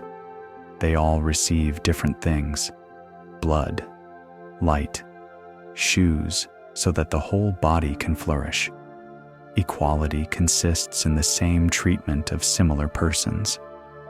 But your children are not similar. They are beautifully, frustratingly unique. Treat them that way, and the cry of, "It's not fair," will slowly be replaced by the quiet confidence of being known. Section 9. Money as a tool for family generosity. We have established justice between siblings, but now we must address the resource that is most often the cause of injustice, anxiety, and conflict in the home: money. In the modern world, we treat money as a scoreboard. We track our net worth, our salaries, and our savings as if these numbers define the value of our family. We suffer from financial anxiety, constantly worried that we do not have enough or that we will lose what we have. Aristotle, however, views money with a cool, detached rationality. He demotes it. In his hierarchy of goods, money is merely an instrumental good. It is like a hammer. A hammer is good only if it drives a nail. A hammer sitting on a shelf is useless. Similarly, money is good only when it is used to procure the things that actually matter: education, health, leisure, and the capacity to help friends. This brings us to the specific family virtue of liberality, eleutherios. This is the correct attitude toward wealth. As with all Aristotelian virtues, it lies on a golden mean between two dangerous extremes. On one side is the vice of deficiency, meanness, or stinginess. This is the parent who hoards money out of fear. They refuse to spend on necessary things or on the simple joys of the family. They obsess over every penny. Aristotle argues that this illiberality shrinks the soul. A miserly home is a cold home. It teaches children that safety is more important than life, and that objects are more valuable than people. On the other side is the vice of excess prodigality or wastefulness. This is the parent who spends recklessly. They buy love with gifts. They fail to save for the future. They live in a chaotic state of debt. Aristotle warns that the prodigal person eventually destroys their own ability to be generous because they run out of resources. A wasteful home is an unstable home. It teaches children that desires should be gratified instantly, regardless of the cost. The golden mean is liberality. The liberal person is the one who gives to the right people, the right amounts, and at the right time, with pleasure. Note the word pleasure. Aristotle insists that true generosity should not feel like pulling teeth. It should feel like a relief, like exhaling. To understand Aristotle's deep suspicion of money worship, we must look at a historical and linguistic fact. The word economics comes from the Greek oikonomia, which literally means law of the house. Oikos, house. Nomos, law. For Aristotle, oikonomia was the noble art of managing a household's resources to ensure everyone was fed and clothed. However, he contrasted this with a different word, crematistic, the art of making money. Aristotle despised crematistic when it was pursued for its own sake, like usury or speculative trading. He argued that wealth accumulation is a cancer that eats the household management. If a father is so busy making money, crematistic, that he is never home to manage the family oikonomia, he has confused the tool with the goal. He is a carpenter who spends all his life sharpening his saw, but never cuts a piece of wood. This distinction offers a powerful diagnostic for the modern family. Are you practicing oikonomia, using money to support the family's life, or crematistic, using the family's time to support the accumulation of money? A rare and instructional detail in Aristotle's analysis is his observation that the prodigal wasteful man is curable, but the miser stingy man is incurable.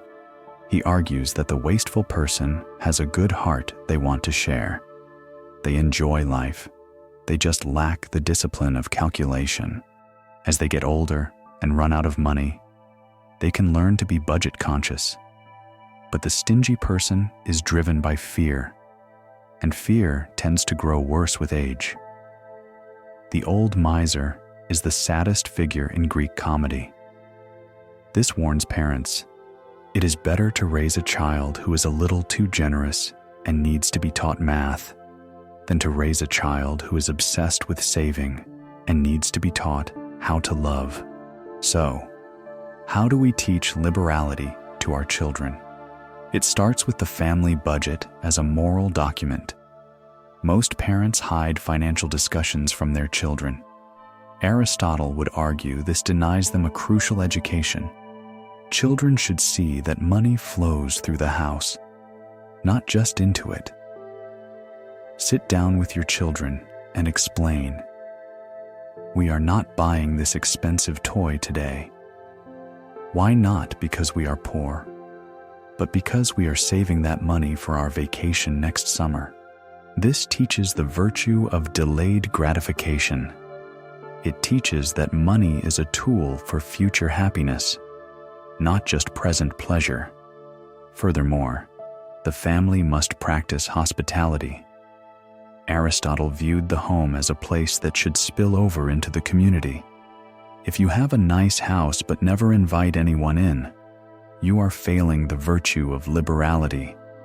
When a child sees their parents cooking for guests or giving money to a charity, they learn that wealth, capacity to help. If they only see Amazon boxes arriving at the door for themselves, they learn that wealth, capacity to consume. Aristotle also challenges the concept of allowance. If you give a child money simply for existing, you teach entitlement. If you give them money only for chores, you risk teaching them that every contribution to the family has a market price. You don't want them to ask, "How much will you pay me to hug Grandma?" The Aristotelian approach might be to provide a baseline for needs, but to give them practice money to manage. Let them make mistakes. Let them spend it all on candy and then feel the pain of not having enough for the toy they wanted. This pain of waste is the teacher. It bends the stick back from prodigality toward the mean. For the listener lying in bed, worrying about finances, Aristotle offers a shift in perspective. You do not need to be a millionaire to be liberal. Liberality is measured by the proportion of your giving, not the amount.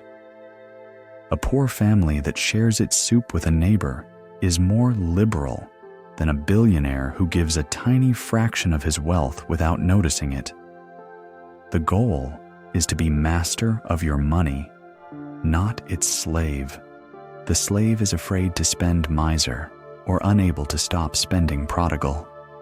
The master holds the coin in an open palm, ready to use it, ready to let it go.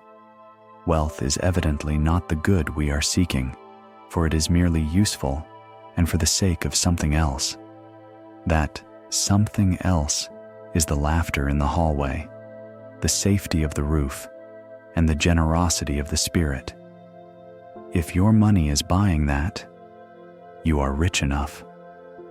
Section 10. The virtue of truthfulness in the home. We have managed the flow of money and the distribution of justice. Now, we must turn to the currency of communication itself. In the modern world, when we speak of honesty in the family, we usually mean simply, do not tell lies. We interrogate our children. Did you eat the cookie? We demand factual accuracy. Aristotle, however, digs deeper. He is not just concerned with factual lies which are obviously wrong.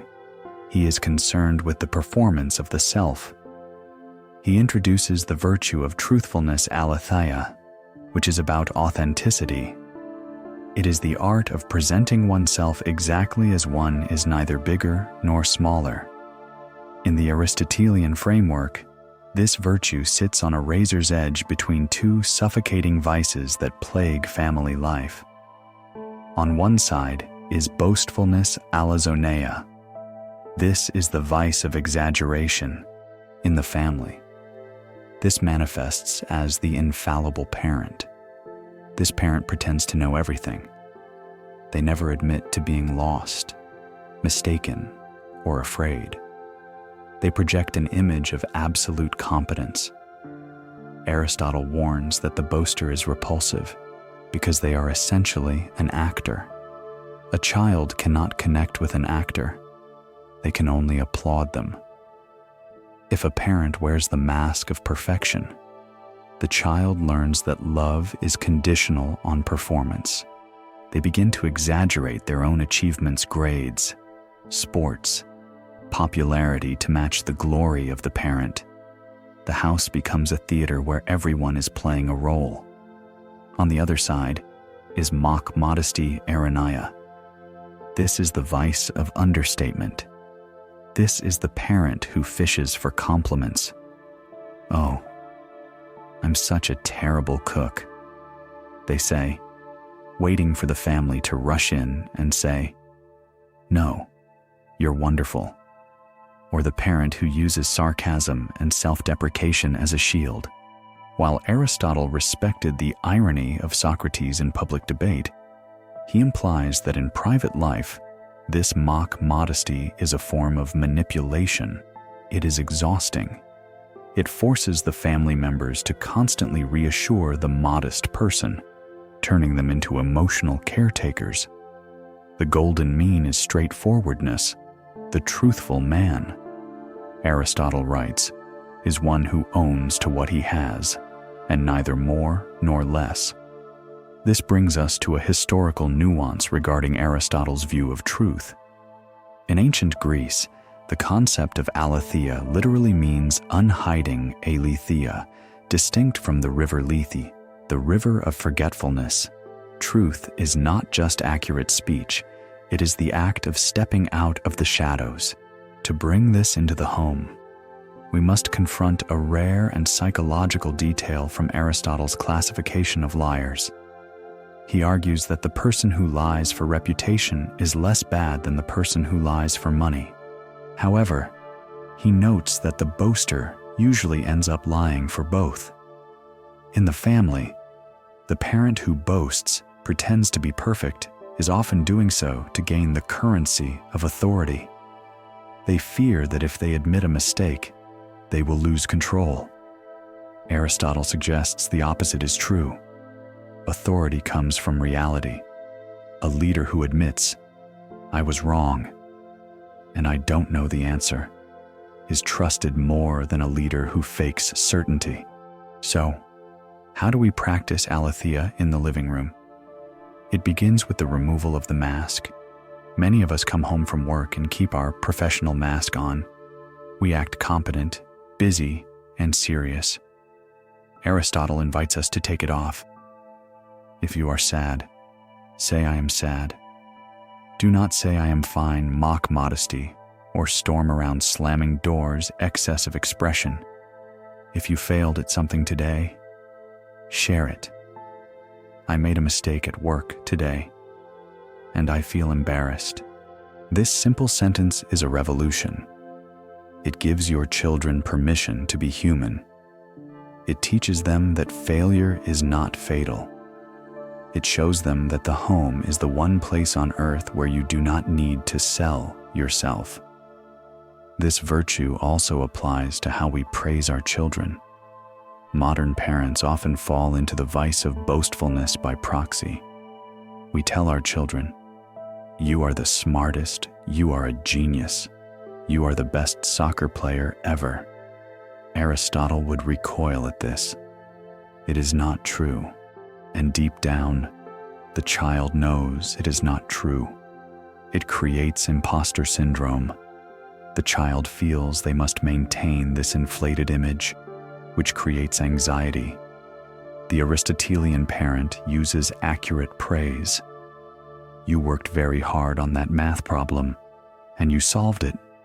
You were kind to your sister when she was crying." This is aletheia. It is grounded in reality. It builds a self-esteem that is made of stone, not a balloon that can be popped. Aristotle also warns about sarcasm. The word sarcasm comes from the Greek sarkazine, meaning to tear flesh. In a family, sarcasm is often disguised as humor, but it is usually mock modesty, weaponized. It is saying one thing but meaning another to hurt someone. "Nice job cleaning your room," said to a child with a messy room. Aristotle prefers the direct approach. The truthful person says what they mean. "Your room is messy, and I am frustrated. Please clean it." Sarcasm creates a fog. Truth clears the air. For the listener, this section is an invitation to sanity. It is exhausting to be a boaster, constantly pumping up your image. It is exhausting to be mock-modest, constantly managing others' perceptions. It is restful to be truthful. Tonight, try to be exactly your size. You are not a god to your children. You are a person. You are not a servant. You are a person. You are a flawed, trying, loving human being. Admit it. Falsehood is in itself mean and culpable, and truth noble and worthy of praise. Let your home be a zone of no pretense. When you walk through the door, you are safe from the need to impress. You are simply, beautifully, yourself. Section 11. The importance of playful family wit. We have demanded honesty, controlled our tempers, and disciplined our appetites. The Aristotelian home is beginning to sound like a very serious place. A listener might worry that a family dedicated to virtue is a family devoid of joy, a house of grim-faced Stoics marching toward perfection. But Aristotle, the great observer of human nature, knew that the soul cannot survive on seriousness alone. Just as the body needs sleep, the spirit needs play. This brings us to the delightful and often overlooked virtue of wittiness eutrapelia. In the Nicomachean Ethics, Aristotle places wittiness alongside truthfulness and friendliness as one of the three social virtues essential for the good life. He argues that life includes periods of exertion, but it also includes relaxation and amusement. A family that does not know how to laugh together is not a virtuous family. It is a brittle one. However, as with all things Aristotelian, humor is a dangerous tool that must be handled with the golden mean. It sits between two extremes that destroy domestic peace. On one side is the vice of excess, the buffoon bomolakos. This is the parent or child who cannot be serious. They turn everything into a joke. They interrupt serious moments with pranks. They crave the laugh more than they respect the person. In a family, the buffoon is exhausting. They use humor as a defense mechanism to avoid intimacy or responsibility. If a child is crying, the buffoon mocks the tears to lighten the mood, which is a form of cruelty. Aristotle warns that the buffoon is a slave to the audience. They will spare no one's feelings, not even their own dignity, for the sake of a chuckle. On the other side is the vice of deficiency, the boor agroikos. This is the grim, sour parent who refuses to laugh. They view jokes as frivolous. They take every comment literally and offensively. They are the killjoys of the dinner table. Aristotle describes them as useless for social intercourse because they contribute nothing to the relaxation of the group and are annoyed by those who do. A home ruled by a boor is a home of constant tension, where everyone walks on eggshells, afraid that a slip of the tongue will result in a lecture. The golden mean is eutrapelia. The literal translation is well-turning. It refers to a mind that is flexible, able to turn a conversation gracefully from the serious to the light and back again. The witty person knows when to joke and how to joke. Their humor is tactful. It builds connection rather than destroying it. To understand the biological necessity of this, we look to a rare and philosophical detail regarding Aristotle's view on the physics of the soul. Aristotle argues that the soul is capable of intense activity, energia, but like a muscle, it fatigues. It requires anapause relaxation, rest to recover its elasticity. He famously states, "We play in order that we may work." This reverses the modern view. We often think we work to buy playtime vacations, games. Aristotle says we play so that we can return to the serious work of being human. If a bow is kept strung tight forever, it snaps. If a family is kept in a state of high moral alert forever, it snaps. Rebellion follows. Humor is the act of unstringing the bow. So, how do we practice eutrapelia in the living room? It requires the cultivation of tactful banter. Aristotle notes that the refined joker jokes in a way that the victim can laugh at too. This is the difference between teasing and bullying. In a healthy family, teasing is a sign of affection. It says, "I know your quirks, your loud chewing, your obsession with dinosaurs, and I love you for them." It reinforces the inside joke. An inside joke is a powerful bonding agent. It creates a secret language that defines the tribe. When a family collapses in laughter over a reference that no outsider would understand, they are fortifying their walls. They are saying, "We belong to each other." However, the boorish parent crushes this. They say, "Stop being silly. Be quiet." They mistake the noise of joy for the noise of chaos. Aristotle invites the parent to join the silliness, to put a napkin on their head, to do a funny voice. This signals to the child, "I am strong enough to be silly.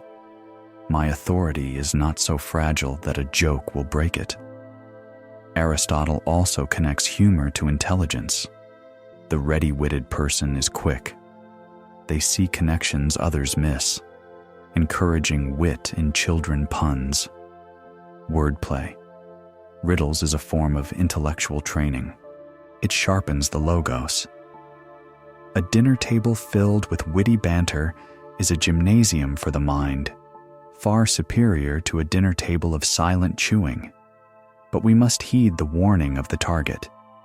Aristotle argues that there are some subjects that are sacred and should not be mocked. In a family, this line must be drawn clearly. We do not mock a person's pain. We do not mock a person's effort. If a child tries to draw a picture and it looks terrible, we do not joke. That is the time for aletheia, kind truth or encouragement. But if the child is being grumpy over nothing, a well-timed joke. "Oh, look, the Grumposaurus has entered the kitchen," can sometimes break the spell of the tantrum better than a lecture. This is the well-turning ability, turning a mood from dark to light with a single phrase. For the modern listener, this section is an invitation to lighten up. If you are pursuing the Aristotelian virtues we discussed earlier, discipline, justice, temperance, you are running a tight ship. That is good. But a tight ship needs a release valve. Laughter is that valve. Ask yourself, when was the last time we laughed until our stomachs hurt? If you can't remember, you may be drifting toward the bore. You do not need to be a stand-up comedian. You just need to be playful. Playfulness is a state of receptivity. It means catching the ball when your child throws it. Aristotle reminds us that the gods on Mount Olympus laughed. Even in the highest realms of existence, there is room for mirth. If you want your children to associate virtue with happiness, eudaimonia, you must show them that being good is not the same as being boring. The good life is sparkling. It is full of wit, charm, and the delight of being alive together. Life includes rest as well as activity, and in this is included leisure and amusement. Let the laughter rise to the rafters. It is the sound of a bow being unstrung, resting, gathering strength for the arrow of tomorrow. Section 12. Practical wisdom in domestic chaos. We have spent hours constructing a magnificent edifice of theory. We have defined the virtues of temperance, justice, patience, and truthfulness. We have the blueprints for the perfect Aristotelian family. But any parent listening to this knows that there is a vast, treacherous ocean between the blueprint and the building. That ocean is called reality. Real life is messy. Children get sick at inconvenient times. Spouses lose jobs. Toddlers throw tantrums in supermarkets. In the chaos of a Tuesday evening, abstract rules about justice often feel useless. What we need is not just moral theory, but moral skill. We need the ability to improvise. This brings us to the master virtue of the Aristotelian system, phronesis, or practical wisdom. Aristotle makes a sharp distinction between two types of intelligence. The first is Sophia, theoretical wisdom. This is the knowledge of things that never change, like mathematics, physics, or astronomy. $2 plus 2 and $4 is always true. Yesterday, today, and forever. It is clean and perfect. The second is phronesis, practical wisdom. This is the knowledge of things that do change, like politics, medicine, and parenting. Aristotle argues that you can be a genius in Sophia, a brilliant scientist, and a fool in phronesis, a terrible parent. Why? Because parenting is not a science, it is an art. It deals with particulars, not universals. To illustrate this, Aristotle offers a rare and humbling detail about the limitations of youth. He observes that a young boy can be a brilliant mathematician. He can master geometry faster than an old man. But, Aristotle insists, a young boy cannot be a man of practical wisdom, phronimos. Why? Because phronesis requires experience, empiria. Experience is simply a collection of memories of what works and what doesn't in specific situations. You cannot learn experience from a book. You have to live through the mistakes. This is why grandparents are often calmer than new parents. They have seen the fever break 100 times. They have the data set that the young parent lacks. So, how does phronesis function in the chaos of the home? It acts as the diagnostic eye. Imagine a rule in your house: no hitting. This is a universal. Now, imagine two scenarios. Scenario A: your son hits his brother because he wants the toy. Scenario B: your son hits a bully at the park because the bully was hurting his sister. The rigid parent, lacking phronesis, applies the universal rule blindly. No hitting, you are grounded. In scenario B, this is an injustice. It punishes courage. The phronetic parent looks at the particulars. They see that while the action hitting was the same, the context changed the moral quality of the act. They might say, "We don't hit for toys, but defending your sister was brave. Next time, try to use your words first." But I see what you did. This ability to bend the rule to fit the reality without breaking the moral core is the essence of practical wisdom. It is knowing which virtue applies right now. Sometimes, the situation calls for justice, strictness. Sometimes, it calls for mercy, gentleness. Sometimes, it calls for humor, eutropelia. The phronetic parent is like a jazz musician. They know the scales, the rules, but they play the notes that fit the moment. Aristotle compares this to the role of a doctor. A medical textbook gives general rules: fever requires cooling. But a doctor stands by the bedside of a specific patient. Maybe this patient has a heart condition that makes cooling dangerous. The doctor must ignore the textbook to save the patient. In the home, you are the doctor of souls. If your child is having a meltdown at 9:00 p.m., The textbook says, enforce bedtime. Do not reward bad behavior. But phronesis looks closer. It sees the dark circles under the eyes. It remembers the difficult day at school. It diagnoses. This is not rebellion. This is exhaustion. The phronetic move is to skip the punishment, hug the child, and put them to bed early. The rigid neighbor might say you are spoiling them. Aristotle says you are being wise. You treated the cause, not the symptom. However, phronesis is not a license for chaos. It is not making it up as you go along. It is a rigorous intellectual process. It requires deliberation bolusis. Aristotle defines deliberation as the process of calculating the best means to a good end.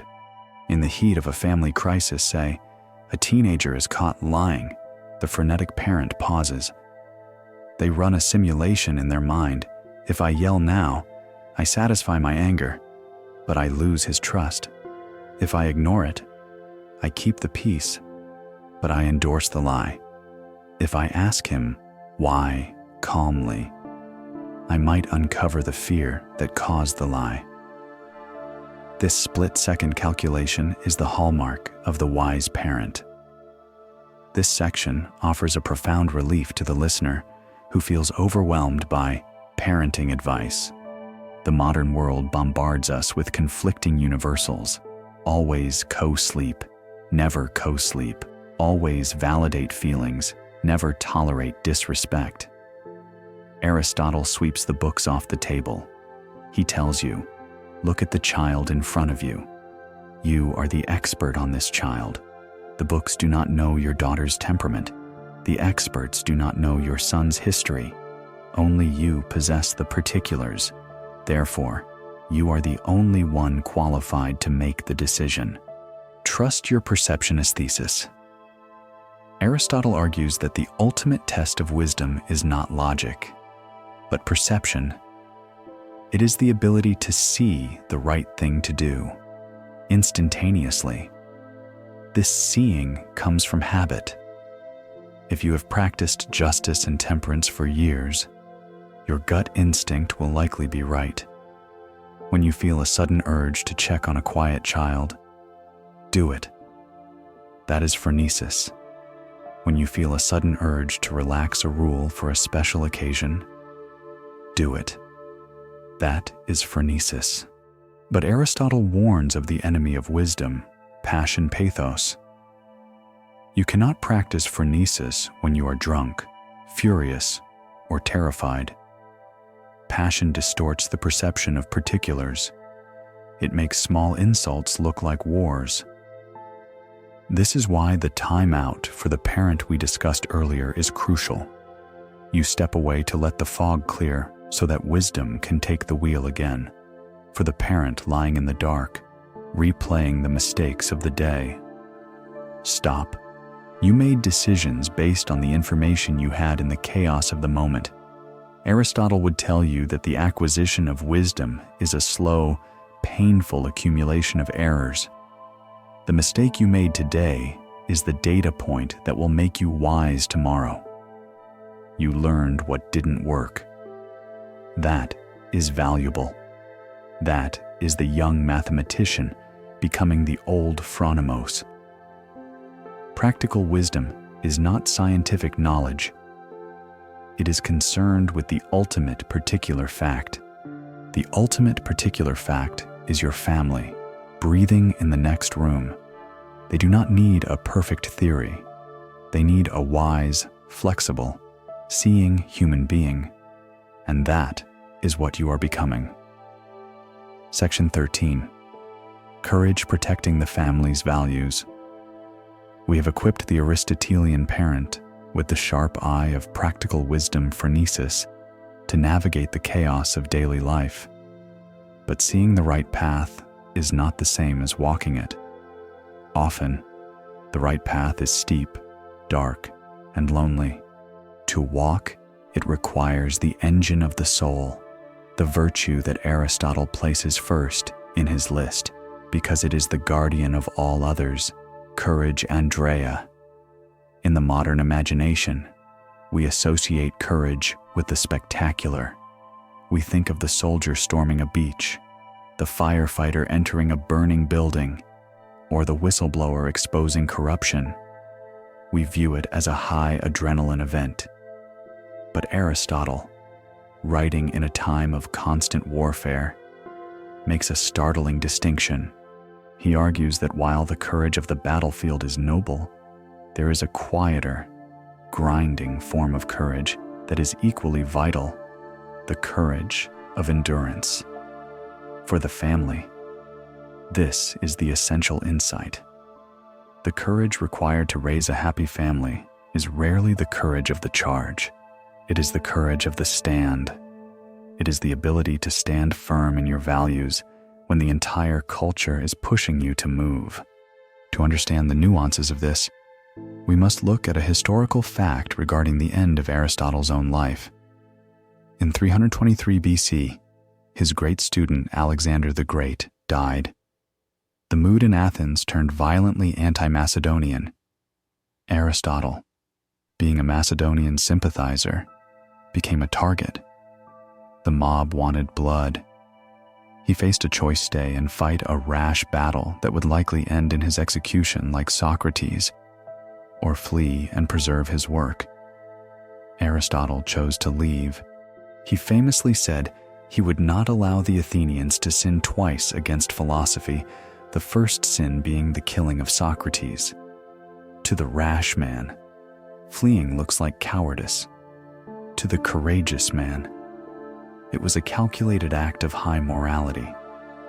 He had the courage to look weak in the eyes of the mob to preserve the greater good of wisdom. He protected the legacy over the ego. This brings us to a rare and specific detail in Aristotle's breakdown of courage.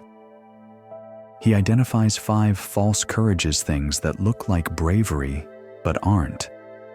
One of them is passion thumos. He notes that wild boars fight with terrifying ferocity when they are wounded or angry. They charge the spear. But Aristotle argues this is not courage. It is pain management. True courage, he insists, must involve prohairesis, rational choice. You must see the danger clearly, feel the fear, and choose to act anyway for the sake of the noble Teikalon. How does this apply to the living room? Aristotle suggests that the primary act of domestic courage is resistance to social pressure. Today, the mob is not an angry Athenian crowd. It is the culture of comparison and consumption. It takes immense courage to say no. We are not buying a smartphone for our 10-year-old, even though all his friends have one. It takes courage to say no. We are not signing up for 3 travel sports teams. We are protecting our family dinners. When you make these choices, you will feel fear. You will fear that your child will be an outcast. You will fear that other parents are judging you. The cowardly parent capitulates to the mob to avoid this discomfort. The courageous parent endures the social awkwardness to protect the telos of their home. Aristotle also emphasizes the courage of endurance criteria. Parenting is a long defeat.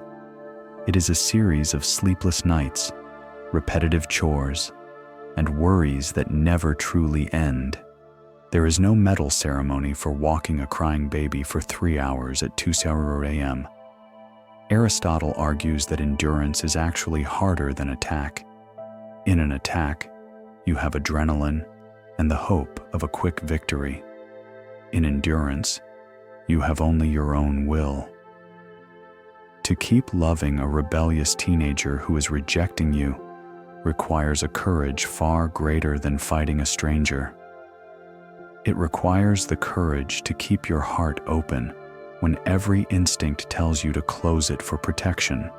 Furthermore, Aristotle identifies a form of courage that is uniquely difficult for authority figures: the courage of vulnerability. In the ancient world, a leader was expected to be invulnerable. Aristotle challenges this by linking courage to truthfulness. It takes a specific kind of bravery for a parent to sit down with a child and say, "I was wrong. I don't know the answer. I am scared, too." This is terrifying because it feels like a loss of status, but Aristotle argues it is an act of moral strength. It shows the child that the parent serves the truth, even when the truth hurts the parent's ego. We see the failure of this in the false courage of the bully parent. The parent who screams and dominates is not brave. They are acting out of the wild boar instinct, anger, pain. They are terrified of losing control, so they attack. The brave parent is the one who can sit calmly in the face of a child's tantrum and not attack. They endure the emotional storm without adding their own thunder to it. For the listener, this section is a call to identify the dragons in your own life. They are likely not physical monsters. The dragon might be the difficult conversation you have been avoiding with your spouse. The dragon might be the financial change you need to make, but are too proud to admit. The dragon might be the apology you owe your mother. Aristotle whispers, "The brave man is not he who does not feel afraid, but he who conquers that fear." If you are afraid to address these issues, that is good. Fear is the prerequisite for courage. If you weren't afraid, you couldn't be brave. You would just be oblivious. Tonight, visualize your courage not as a sword, but as a shield. The shield protects the soft, vulnerable things behind it. Your courage protects the innocence of your children. It protects the intimacy of your marriage from the intrusion of the world. It protects the quiet sanity of your home. Stand in the doorway of your house. Plant your feet. You are the hoplite, the shield bearer of this family. The culture may scream. The neighbors may judge. The storms may come. But you hold the line. Not with anger, but with the quiet, immovable choice to do what is right for the souls entrusted to your care. We must desire the noble, and for the sake of this, endure the fearful. The noble is the sleeping face of your child. The fearful is the difficulty of the day. Endure the day, protect the sleep. That is the hero's journey. Section 14. Magnanimity, the great-souled parent. We have gathered the virtues of the everyday, the habit of the hands, the fairness of the judge, the courage of the shield-bearer. But Aristotle saves his most majestic and intimidating virtue for the crown of the moral life. It is a virtue that sounds strange to modern ears, which value humility above all else. It is magnanimity, or in the Greek, megalopsychia. The word literally translates to greatness of soul. In the Aristotelian family, the parent is called to be many things: nurse, teacher, provider.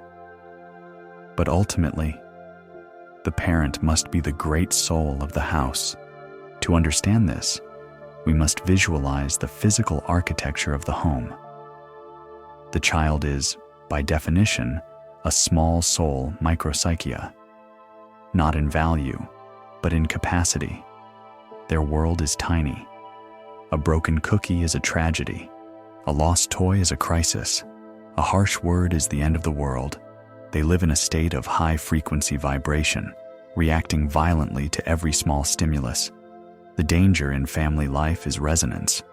When the small soul vibrates with anger or panic, the parent often begins to vibrate at the same frequency. The toddler screams, so we scream. The teenager rolls their eyes, so we make a petty comment back. We shrink our souls to match the size of the conflict. We become small-souled.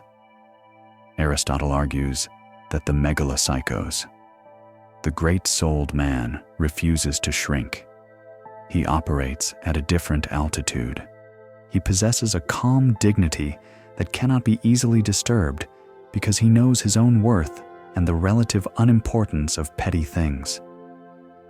To visualize this, we look to a rare and sensory detail from the Nicomachean Ethics. Book 4. Aristotle actually describes the physical movements of the great-souled man. He writes that he moves with a slow step, has a deep voice, and level utterance. He explains that a person who is constantly rushing, shouting, or speaking in a high pitch is a person who cares too much about trivial things. They are a slave to circumstance. The great-souled man is never in a hurry because he considers few things to be truly urgent. He speaks slowly because he is confident he will be heard. Apply this physics of greatness to your parenting. When a crisis erupts in the kitchen, milk is spilled, voices are raised, the instinct is to rush in, moving fast, voice high and shrill. What happened? Clean this up. Aristotle suggests this destroys your authority. It signals panic. The magnanimous parent enters the room with a slow step. They lower their voice. They look at the mess with a level gaze. They are not the victim of the spilled milk. They are the master of it. This slowness is hypnotic. It signals to the chaotic, small souls in the room. There is a mountain here that the storm cannot shake. The child calms down not because they are told to, but because they are in the presence of a stable gravity. This virtue also transforms how we handle insults. Children are master insulters. I hate you. You are the worst dad ever. You don't understand anything. The small-souled parent takes these insults personally. They feel wounded. They argue back. After all I did for you, how dare you? They enter the arena to fight the child. Aristotle argues that the magnanimous person overlooks insults, not because they are weak, but because they are strong.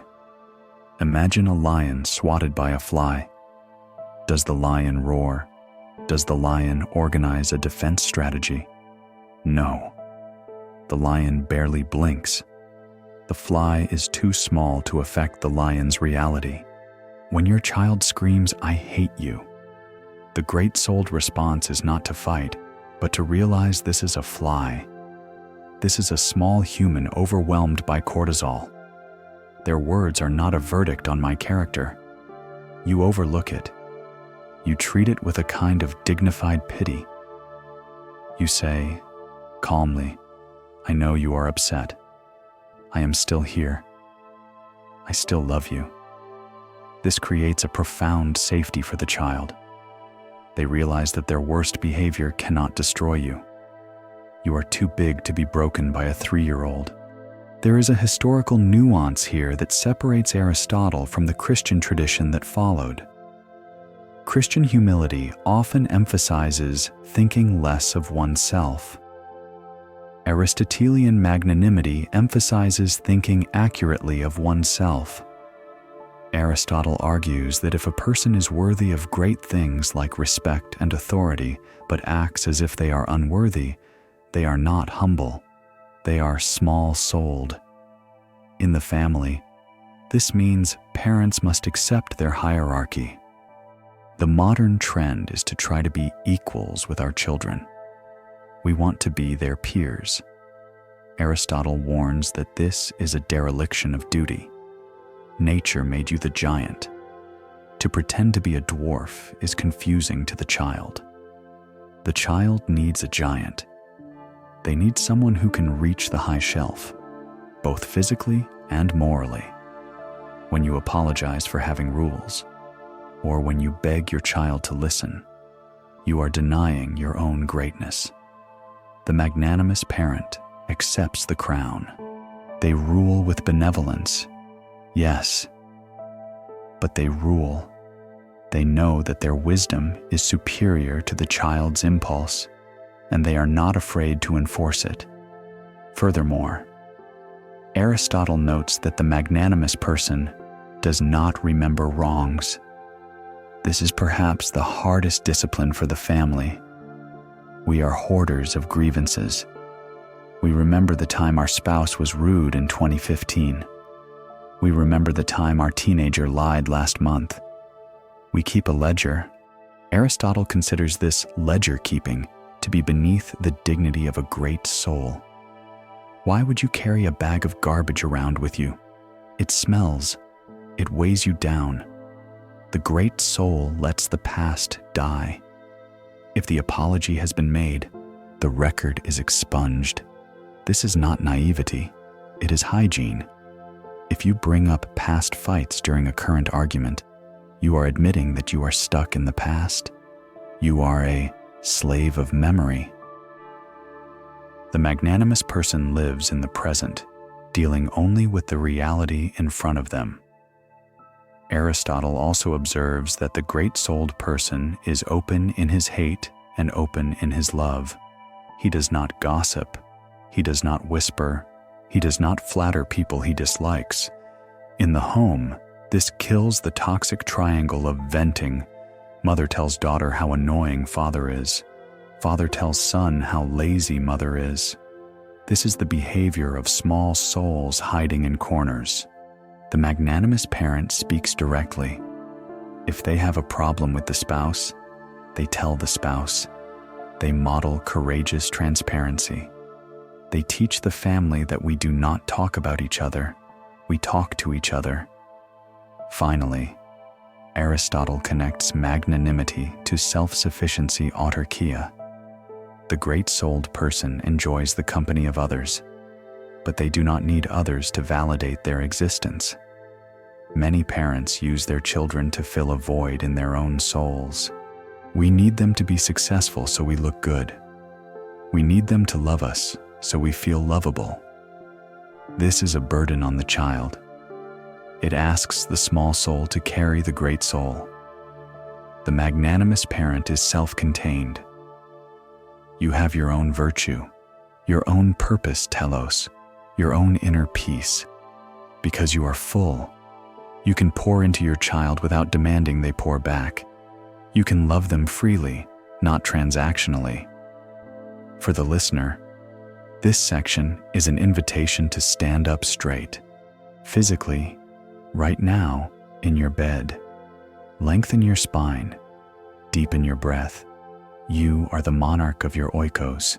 The petty squabbles, the dirty laundry, the rolling eyes. These are the dust around your ankles. They do not reach your head. Visualize your soul expanding. It fills the room. It is large enough to contain the anxiety of your spouse, the fear of your children, and the chaos of the world. Without cracking, you are the shock absorber. You move with a slow step. You speak with a deep voice. You overlook the fly. The great-souled man is justified in despising other things, for he thinks of them truly. Think truly of the small irritations of the day. They are small. You are great. Sleep in that largeness. Section 15. True leisure versus passive family amusement. We have built a family that is just brave and magnanimous, but a question remains. What is all this virtue for?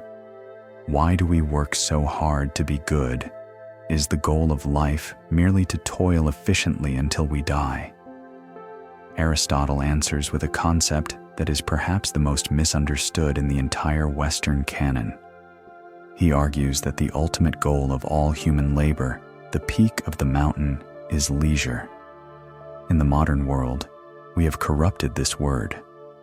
We hear leisure, and we think of time off. We think of weekends, lying on a couch, zoning out in front of a screen, or drinking a cocktail on a beach. We define it negatively. Leisure is the absence of work. It is the time when we turn our brains off. Aristotle, however, defines leisure scholae positively. He argues that it is the time when we turn our brains fully on. This brings us to a stunning historical and linguistic fact. The ancient Greek word for leisure is schole. Does that sound familiar? It is the root of our English word, school. For the Greeks, school learning, philosophy, music, contemplation was not work, it was leisure. It was what you did when the necessities of life were taken care of. It was the activity of a free man, unburdened by the need to survive, using his mind to touch the eternal. Worcus scholia was literally defined as unleisure. Work was merely the unpleasant thing you did to buy the freedom to engage in schole. This distinction creates a crisis for the modern family. Aristotle would argue that most families today have no leisure at all. We have plenty of amusement and anapauis, but almost zero schole. Aristotle distinguishes sharply between amusement and leisure. Amusement is biological. It is a form of rest. We play games. We sleep. We watch comedy to recharge our batteries so we can go back to work. Amusement is for the sake of work. It is medicinal. Leisure, however, is for its own sake. It is not a means to an end. It is the end itself. We do not listen to Beethoven so we can work better tomorrow. We work tomorrow so we can buy the time to listen to Beethoven today. To illustrate the danger of confusing these two, Aristotle offers a rare and sharp critique of the Spartans and his politics. He notes that the Spartans were a warrior society, organized entirely for struggle. They were brilliant at war, Ascolia. But, Aristotle observed, as soon as they achieved peace and had free time, they collapsed. They became decadent and vicious. Why? Because they did not know how to be at leisure. They only knew how to fight or how to get drunk. They had no higher culture to fill the void of peace. Aristotle warns that a family that only knows how to work hard and play hard is a Spartan family. They are safe in a crisis, but they rot in prosperity. If you do not teach your children schole, the art of enjoying high, difficult pleasures, they will inevitably slide into the lower pleasures of addiction and consumption the moment they have free time. So, how do we reclaim schole in the modern living room? We must declare war on passive consumption. When a family sits around a TV, zombie-like, letting images wash over them, this is not leisure. It is anesthesia. It is the brain going into standby mode. Aristotle would view this as a tragic waste of human potential. True leisure is active. It requires effort. Reading a complex novel is leisure. Playing the violin is leisure. Debating the ethics of a movie you just watched is leisure. Gardening is leisure. These activities require the soul to be awake, to make choices, to perceive beauty. They leave you energized, not drained. Aristotle specifically champions music as the gateway to schole for children. He argues that we should teach children music, not so they can become professional performers, which is a form of labor, but so they can become attuned listeners.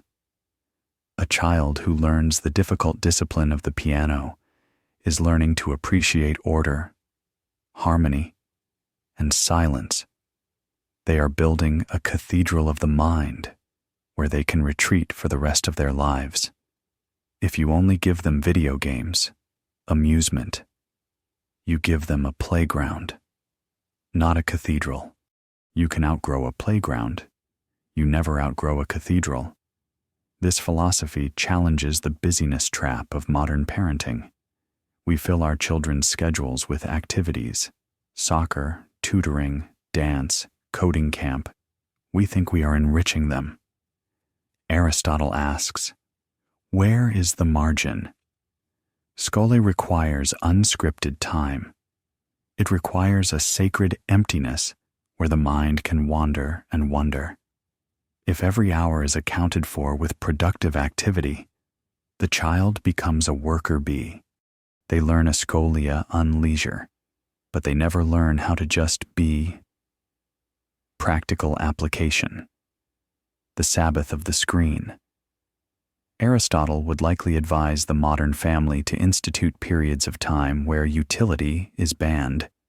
Designate a Sunday afternoon or any evening as a schole zone.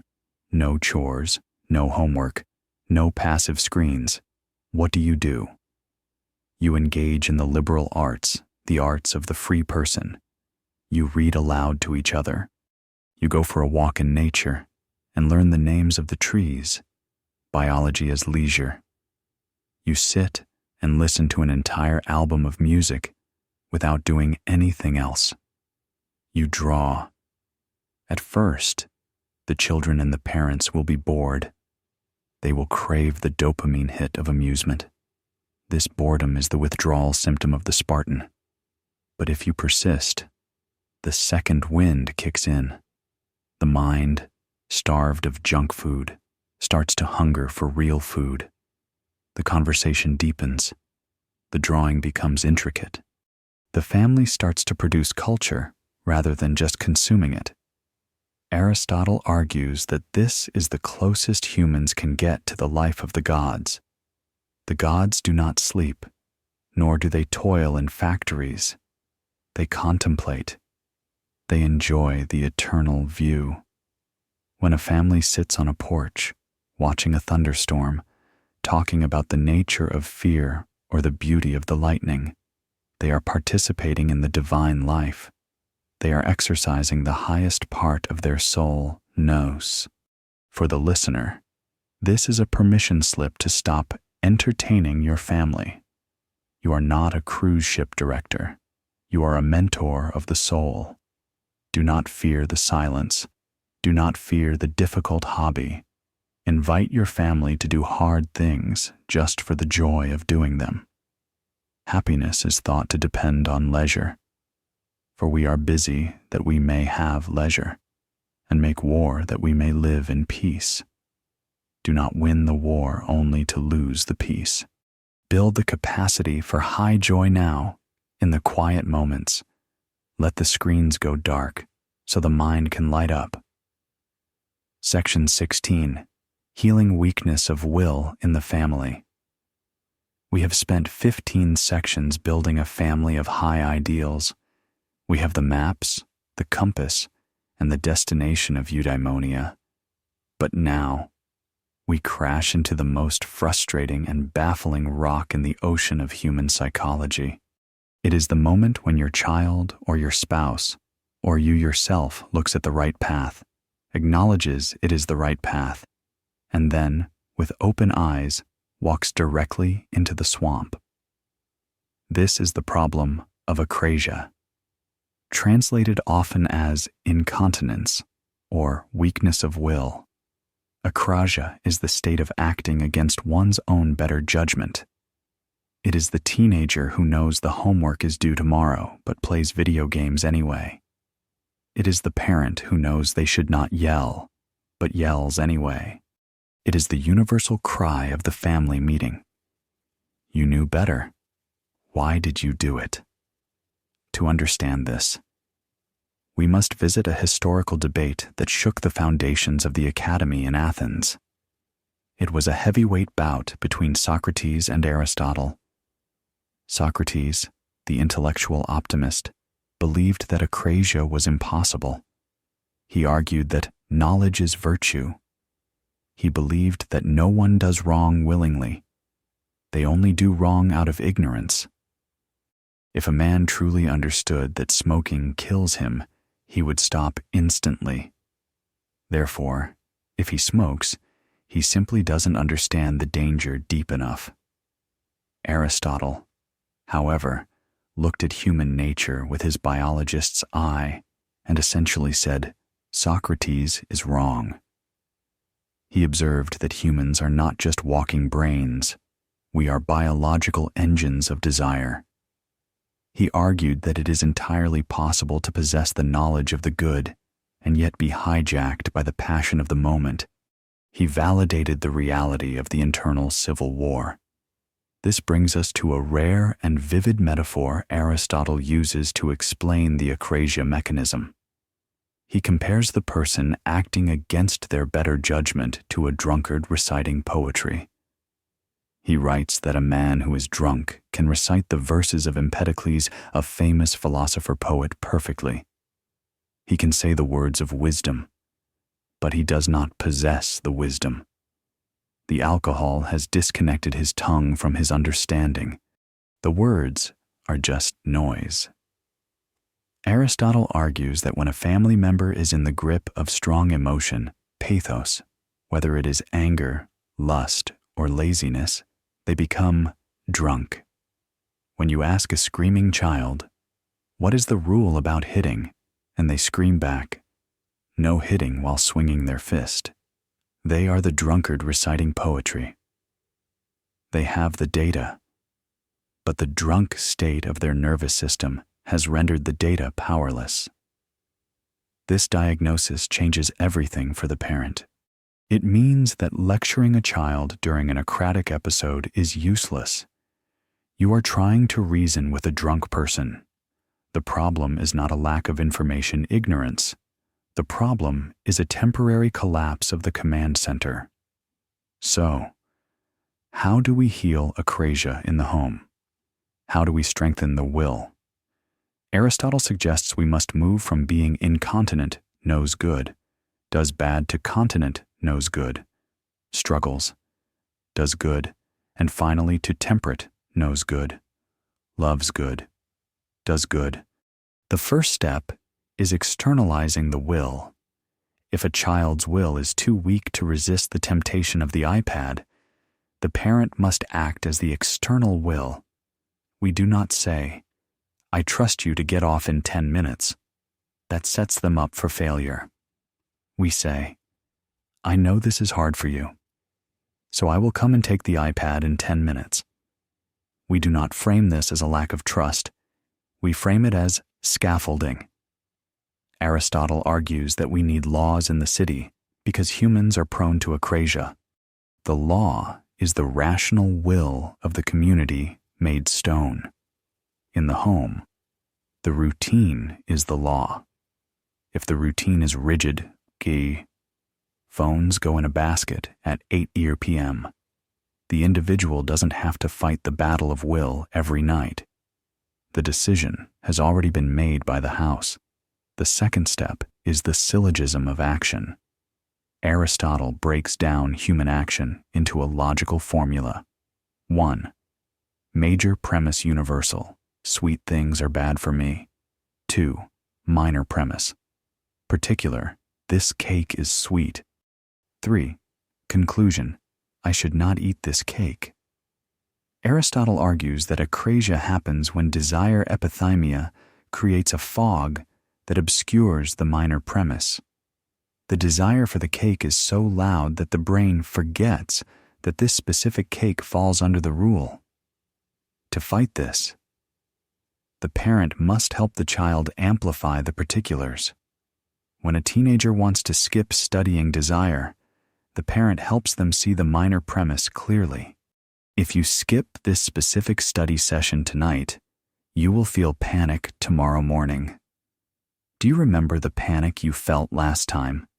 By making the consequences vivid and immediate, you help the sober part of the brain fight back against the drunk part. The third step is pre-commitment, the Ulysses Pact. Although Aristotle doesn't use the term Ulysses Pact, the principle aligns with his view on avoiding extremes. If you know you are prone to the vice of excess, you steer far away. If the family knows that having junk food in the pantry leads to akrasia mindless eating, the virtuous solution is not more willpower.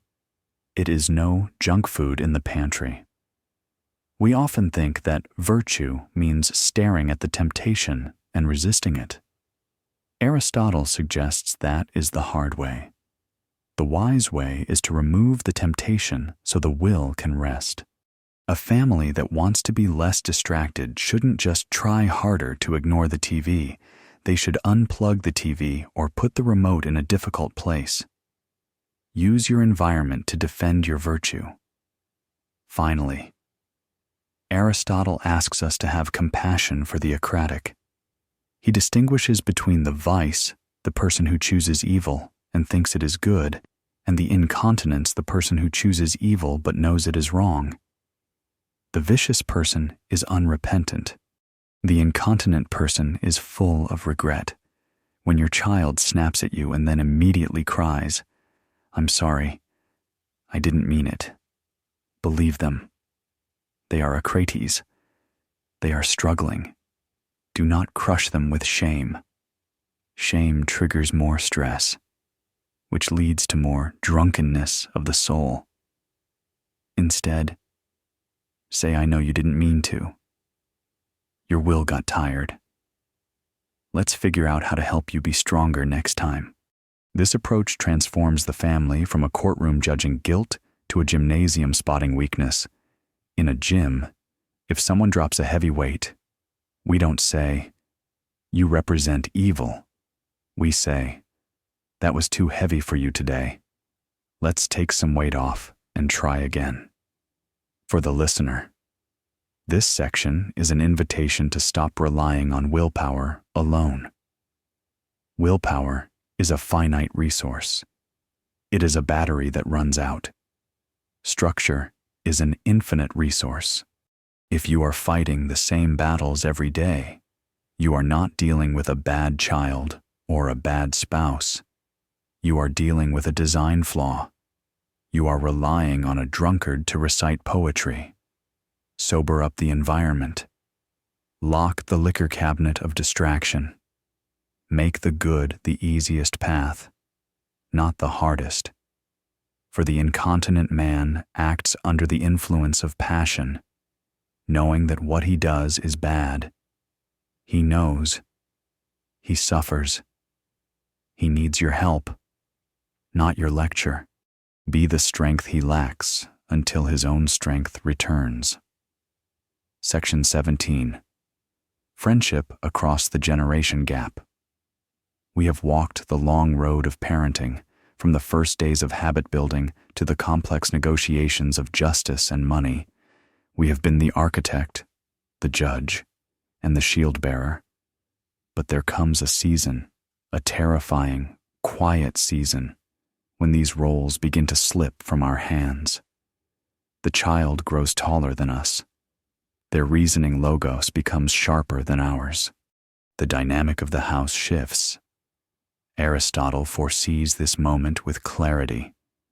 He understands that the ultimate goal of the family is not to produce obedient subjects, but to produce free equals. The tragedy of many families is that the parents refuse to accept this evolution.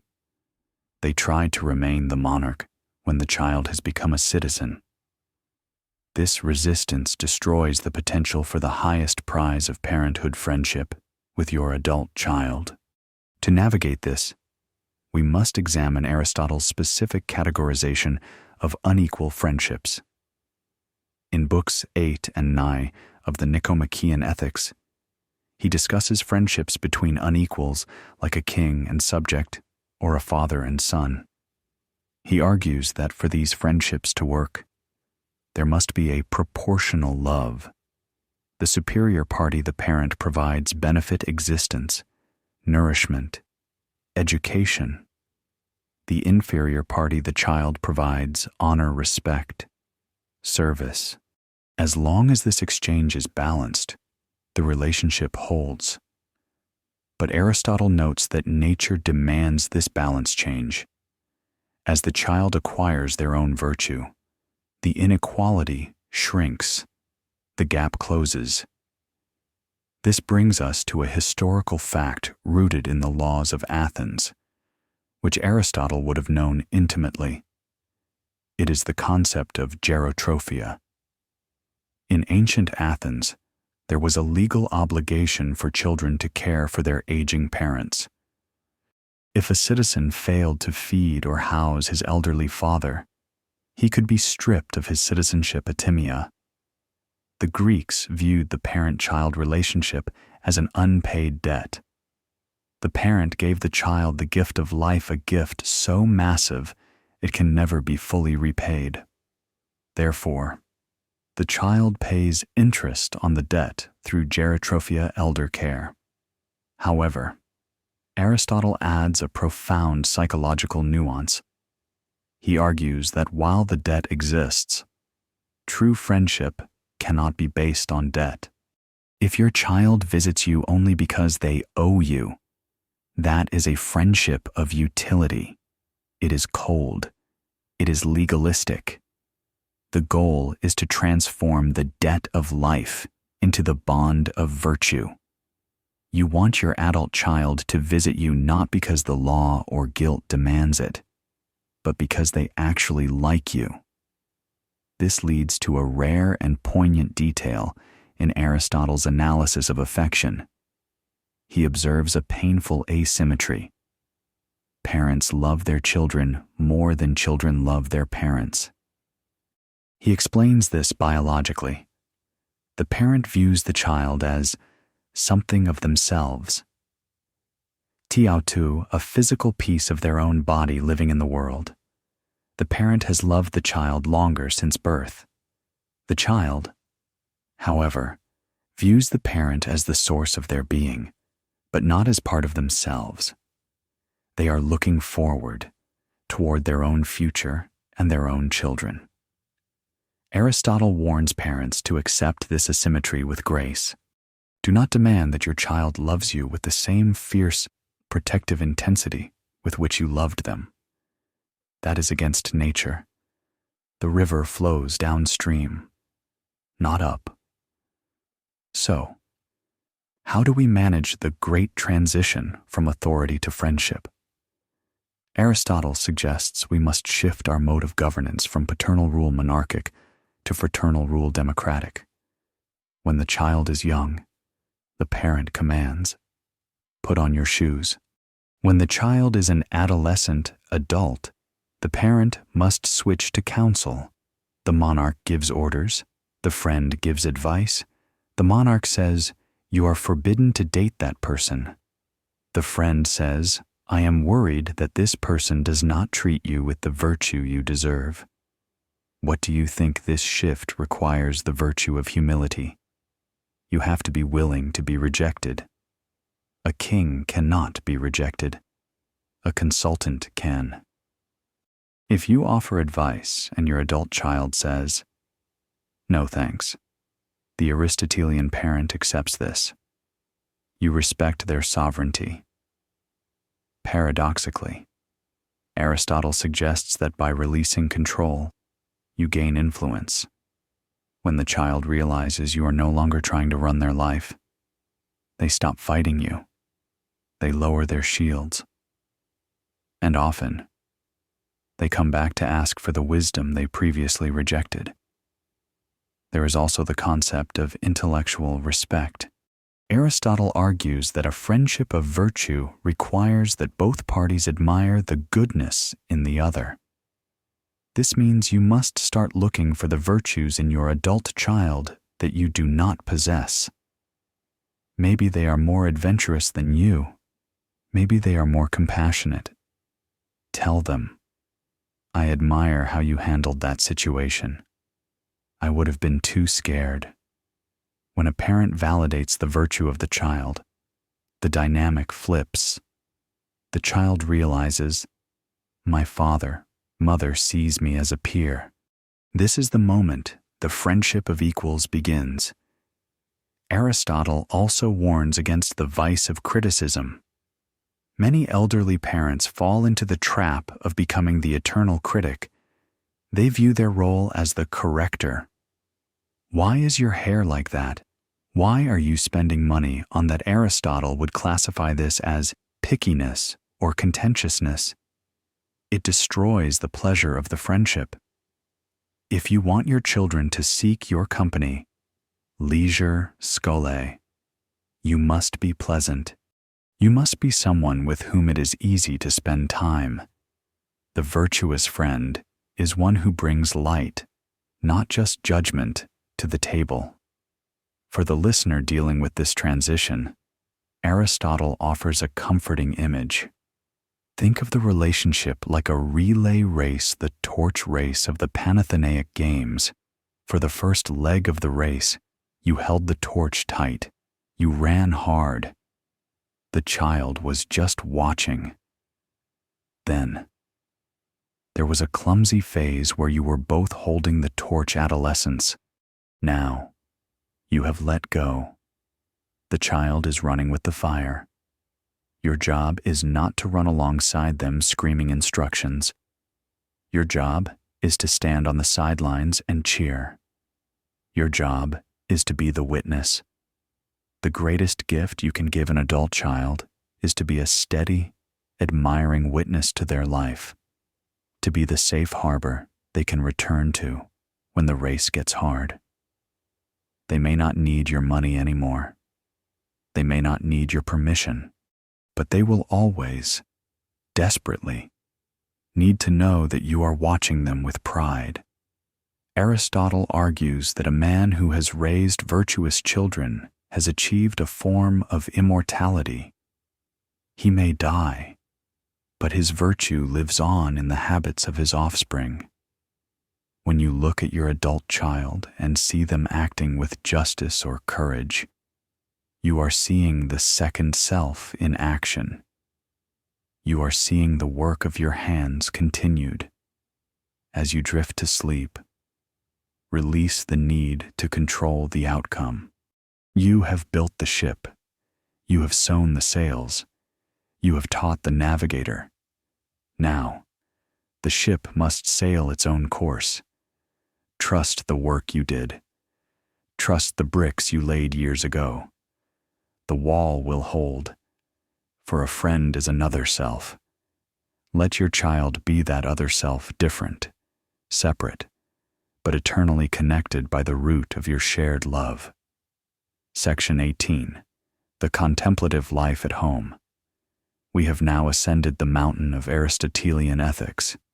We have mastered the practical virtues of the valley: justice, courage, temperance, and friendship. We have built a household that functions with the precision of a clock and the warmth of a hearth. But Aristotle, ever the ambitious guide, points us to a peak that rises above the clouds, barely visible from the ground. He asks, once the house is built, once the wars are won, once the children are fed, what do we actually do in the modern world? Our answer is usually, we do more. We fill the silence with hobbies, with travel, with projects. We are terrified of the void. But Aristotle argues that the highest form of human existence, and therefore the highest form of family life, is not praxis action, but theoria contemplation. To understand this, we must strip the word contemplation of its modern, passive baggage. We tend to think of it as spacing out or daydreaming. For Aristotle, theoria was the most intense, active, and godlike energy the human mind could generate. It comes from the same root as theater. It means to behold. It is the act of looking directly at the truth, at the stars, at the laws of mathematics, at the nature of beauty, and simply marveling at it. Aristotle argues that the active life politics, business, household management is necessary, but it is unleisurely. It is always trying to fix something or get something. The contemplative life is free. It seeks nothing but the joy of knowing. He posits that a family that never engages in theoria is a family of happy slaves to their own biological needs, never lifting their eyes to the horizon. This brings us to a historical fact that gives us a practical template for this high virtue. Aristotle founded his school, the Lyceum, in a grove of trees outside Athens, unlike Plato's academy, which was static and mathematical. Aristotle's school was peripatetic. This word comes from the peripatos, the covered walkways where he taught. But it also refers to his habit of walking while teaching. Aristotle did not sit at a podium. He walked through the gardens, his students trailing behind him, discussing biology, logic, and metaphysics while moving through nature. This offers the modern family a concrete ritual, the philosophical walk. Aristotle suggests that the rhythm of the feet unlocks the rhythm of the mind. A family that sits on a couch stares at a screen, a passive, one-way flow. A family that walks side by side stares at the world, an active, shared flow. The Aristotelian parent uses the walk not to exercise, but to behold. Look at that spider web. How is it constructed? Why do the leaves change color? What does it mean to be a good friend? These walks are the peripatetic school of your oikos. They teach the child that the world is a mystery to be investigated, and that the family is a team of investigators. However, entering the realm of theoria requires us to confront a rare and mystical detail in Aristotle's anthropology.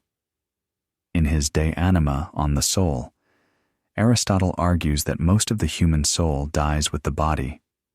The memories, the emotions, the personality, these are biological. But he identifies one tiny spark that is immortal and divine, the active intellect, nous.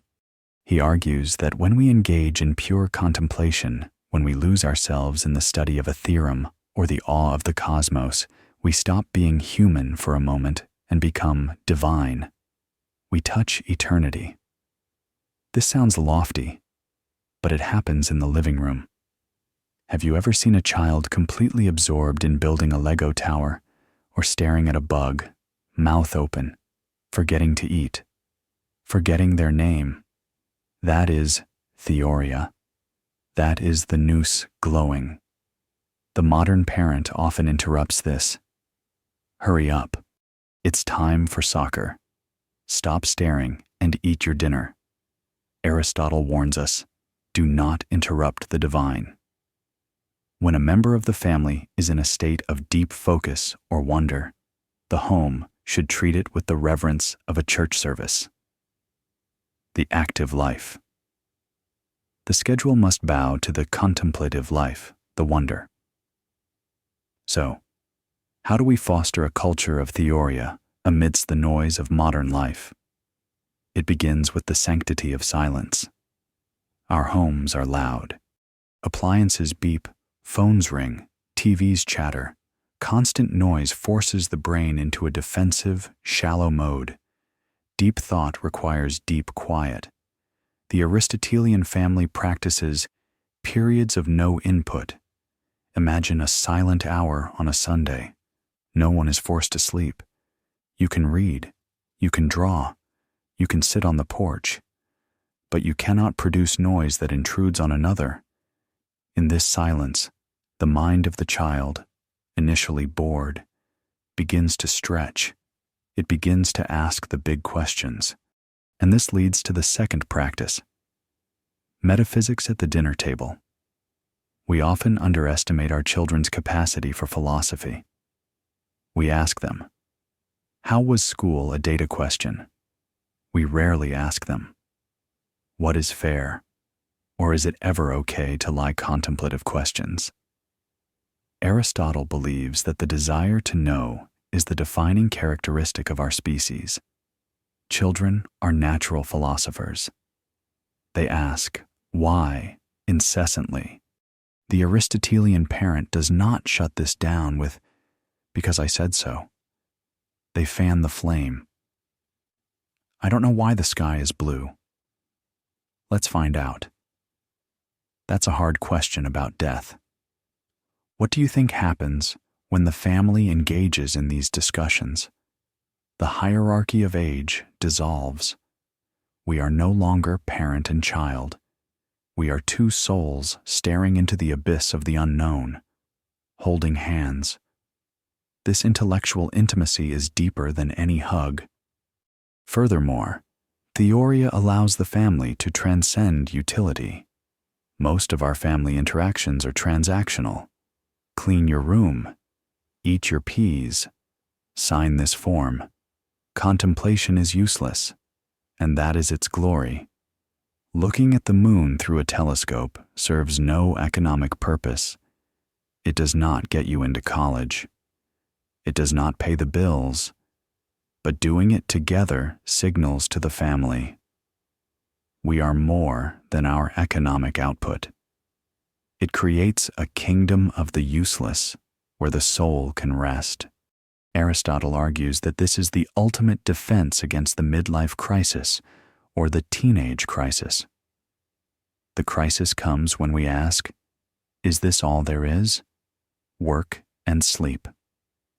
If the family has no theoria, the answer is a terrifying yes.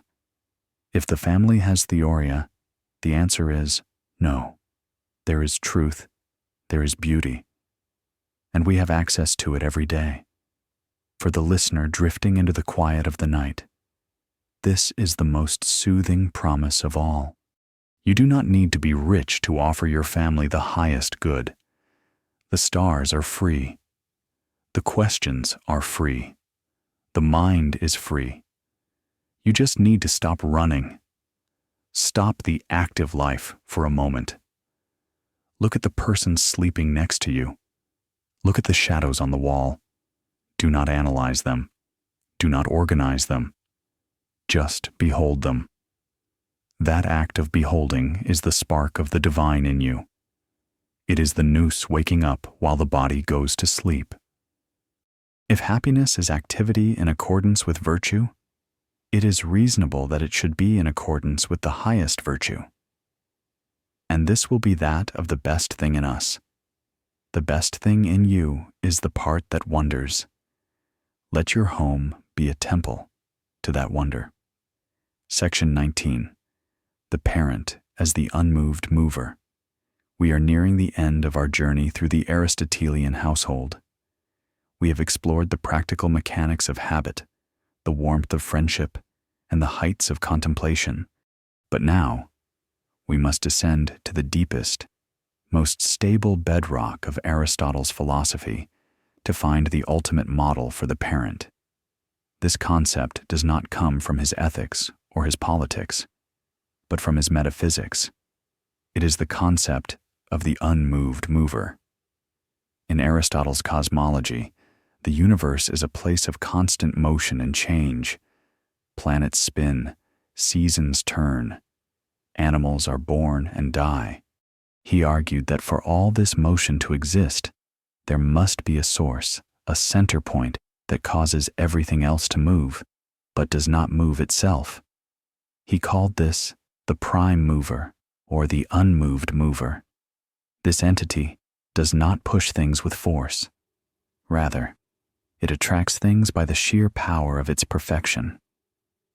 The stars and the spheres move because they desire to be like the unmoved mover. It rules by love, not by shoving.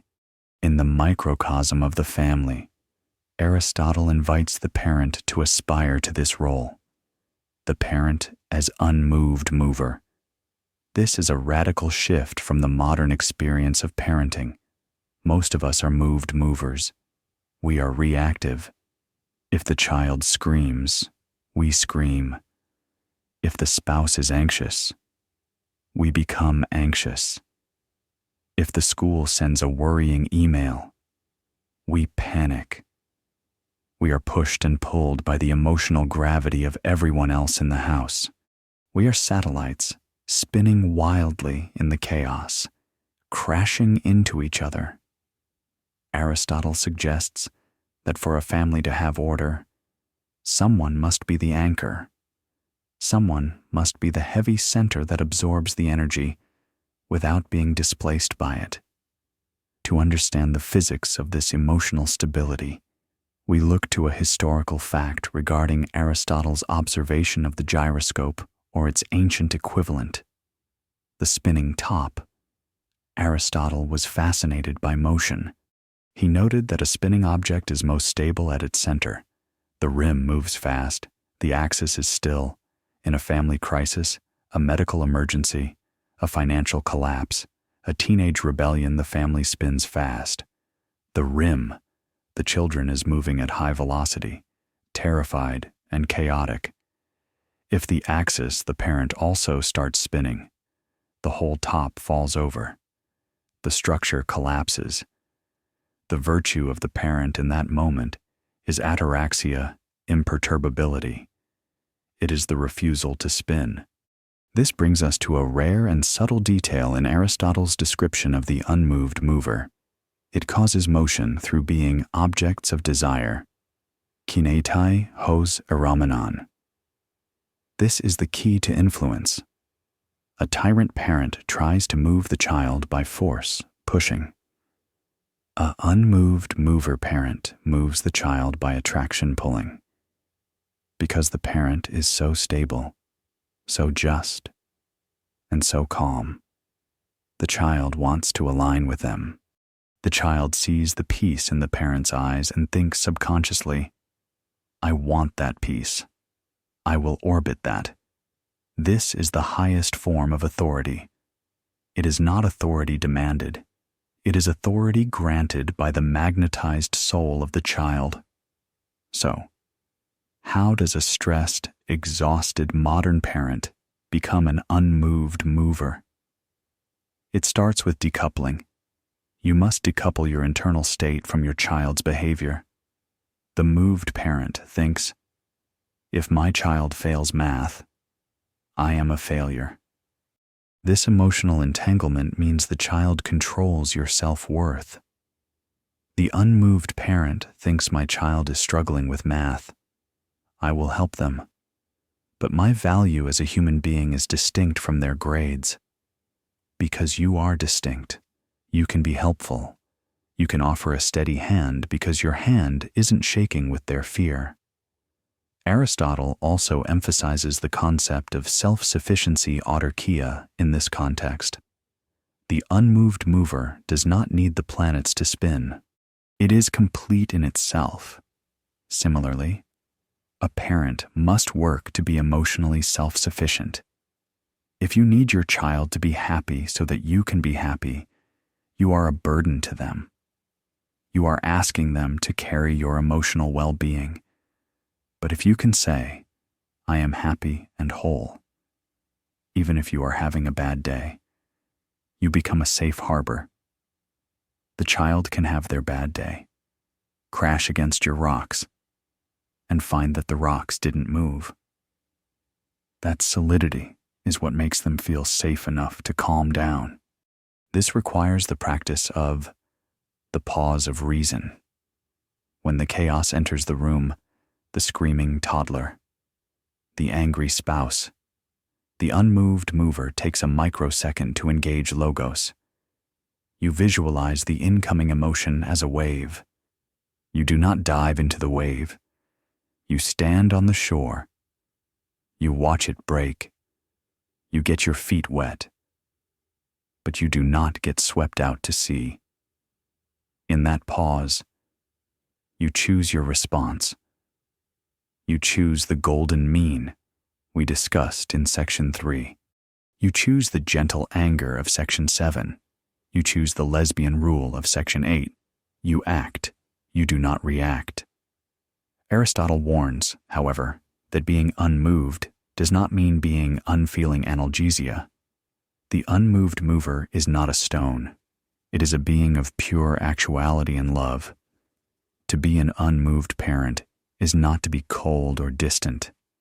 It is to be warm but solid. Think of a great oak tree. You can hug it. It feels alive. It offers shade. But if you kick it, it doesn't flinch. If you lean on it, it doesn't fall. Your family needs your oak-like nature more than they need your empathy tears. They need to know that no matter how bad things get, Dad, Mom is still standing. For the listener, this section is a call to center your gravity. Identify the things that usually knock you off balance. The whine, the eye roll, the messy kitchen. See them for what they are, external motions. Now, find your center. It is built of the virtues you have practiced. It is built of the salt you have eaten with your spouse. It is built of the legacy of your ancestors. That center is heavy. It is gold. As you lie in the dark, imagine yourself as the axis of the turning world. The house settles around you. The breathing of your family orbits you. You do not need to do anything right now. You just need to be. By simply holding your place, by refusing to give in to fear or chaos, you are holding the universe together. There is something which moves without being moved, being eternal, substance and actuality. That substance is love, and love, when it is true, does not change. It stays. Section 20. Eudaimonia, achieving family, flourishing. We have arrived at the summit of our journey. We have laid the foundation with purpose telos, built the walls with habit hexis, stabilized the structure with the golden mean, and warmed the hearth with friendship and leisure. Now, we stand back to look at the completed structure. We ask the final question: what does a successful family actually look like in the modern world? We usually answer this with the word happiness. We look at photos of smiling families on vacation, or we look at a quiet moment on the sofa, and we say, they are happy. But Aristotle warns us that our definition of happiness is too small, too fragile, and too dependent on mood. He offers us a word that is heavier, richer, and more durable, eudaimonia. Translators have struggled with this word for 2,000 years. Happiness is a poor translation because it implies a feeling, a temporary state of dopamine. You can be happy eating a donut, but that is not eudaimonia. A better translation is human flourishing. Think of a flower. You cannot say a flower is flourishing just because it looks pretty for 1 hour. Flourishing is a process. It involves the roots going deep, the leaves absorbing the sun, the resilience against the wind, and the production of seeds. A flourishing rose bush has thorns. It faces rain. It endures winter, but it fulfills its nature completely. To understand the scale of this concept, we must look at a historical fact that Aristotle references in the Nicomachean Ethics. He cites the legendary conversation between Solon the Wise, the lawgiver of Athens, and Croesus, the richest king in the world. Croesus showed Solon his gold, his armies, and his wives, and asked, "Am I not the happiest of men?" Solon famously replied, "Call no man happy until he is dead." Croesus was furious. But years later, when he lost his kingdom and was about to be executed, he realized Solon was right. Aristotle adopts this Solonian view for the family. He argues that eudaimonia is not something you can judge on a Tuesday afternoon. It is the complete life, bios teleos. This is a profound relief for the modern parent. We often judge our family's success by the snapshot method. If the toddler is screaming in the supermarket, we think, we are a failing family. If the teenager slams the door, we think, I have failed. Aristotle says, zoom out. You are in the middle of the story. You cannot judge the play by the second act. The screaming toddler is just a scene, not the verdict. Eudaimonia asks us to view the family as a long-term arc. Are we moving toward virtue? Are we recovering from our mistakes? Are we loving each other through the unhappy seasons? If yes, then we are flourishing, even if we are crying. However, Aristotle is a realist. This brings us to a rare and sober detail known as the Priam exception. Most philosophers, like the Stoics, argued that a good man can be happy even while being tortured. Aristotle disagreed. He pointed to King Priam of Troy, a good, noble, virtuous man who saw his city burned, his sons killed, and his wife enslaved in his old age. Aristotle admits no one calls Priam happy. He acknowledges that fortune touche plays a role. A family needs a baseline of external goods, health, safety, a little money to flourish. He validates your worry about these things. It is hard to be virtuous when you are starving. But, and this is the crucial turn, Aristotle argues that while tragedy can crush happiness, the feeling, it cannot crush nobility, the character. He writes that even in great misfortunes, nobility shines through. The virtuous family, when hit by tragedy, illness, loss, poverty, does not collapse into bitterness. They bear the weight with grace. They are like a cube, foursquare and blameless. No matter which way you throw a cube, it lands on a solid base. The Aristotelian family is a cube. The world may throw you, but you will always land on your values. So, what is the final vision of the eudaimonic family? It is a self-sufficient organism autarchs. This doesn't mean you don't need neighbors. It means the family generates its own internal gravity.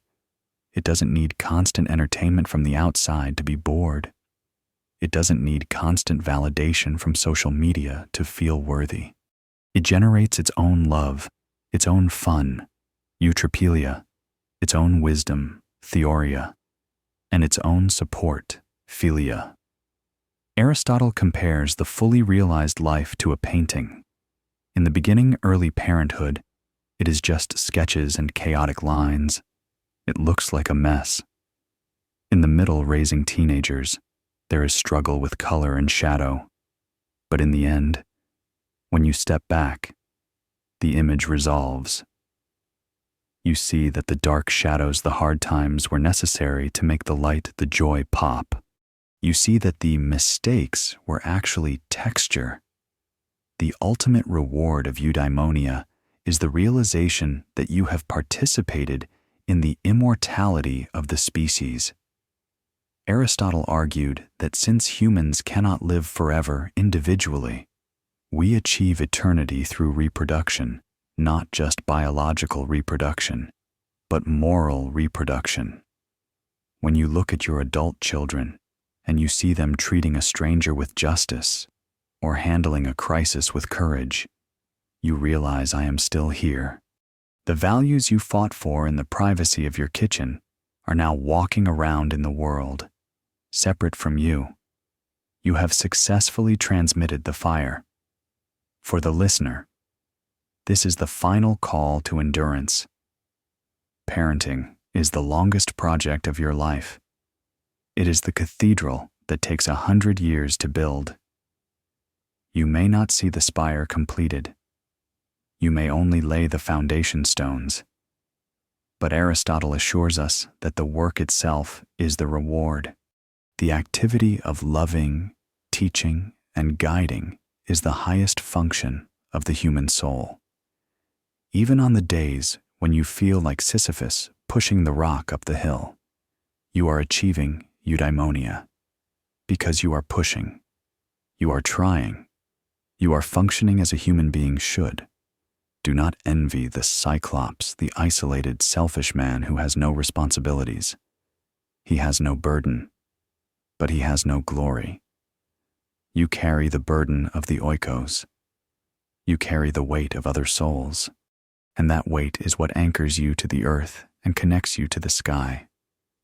But we must not follow those who advise us, being human, to think of human things, and being mortal, of mortal things, but must so far as we can make ourselves immortal. You make yourself immortal by building a family that loves the good. The house may fall, the names may be forgotten, but the goodness remains. And now, the lecture is over. The scroll is rolled up. The Lyceum is closing for the night.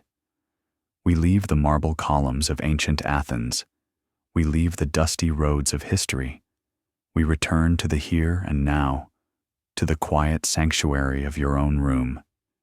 Take a deep breath and let it go. Release the concepts. Release the Greek words. Release the pressure to be wise, or brave, or temperate. Tonight, you do not need to be the unmoved mover. You can just be the sleeper. Feel the bed beneath you. It is your foundation. Solid. Foursquare. It holds you without effort. Visualize the walls of your home. They are standing guard around you and your family. Inside those walls, the people you love are resting. Their breath is rhythmic. Their hearts are beating in the safe darkness.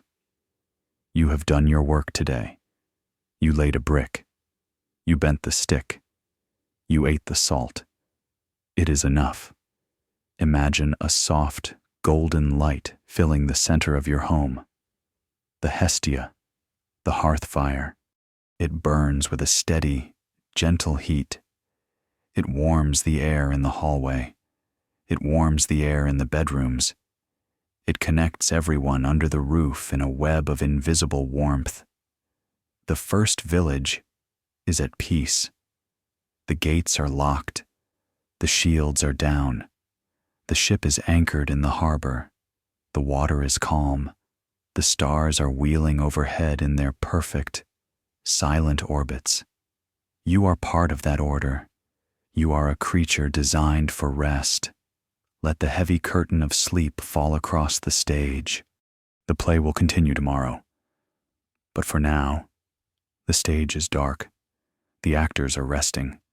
The audience is resting. There is only silence. Deep, restoring, ancient silence. Eudaimonia is not just in the doing. It is in the resting. Rest now. Drift away. End of script. Sweet dreams.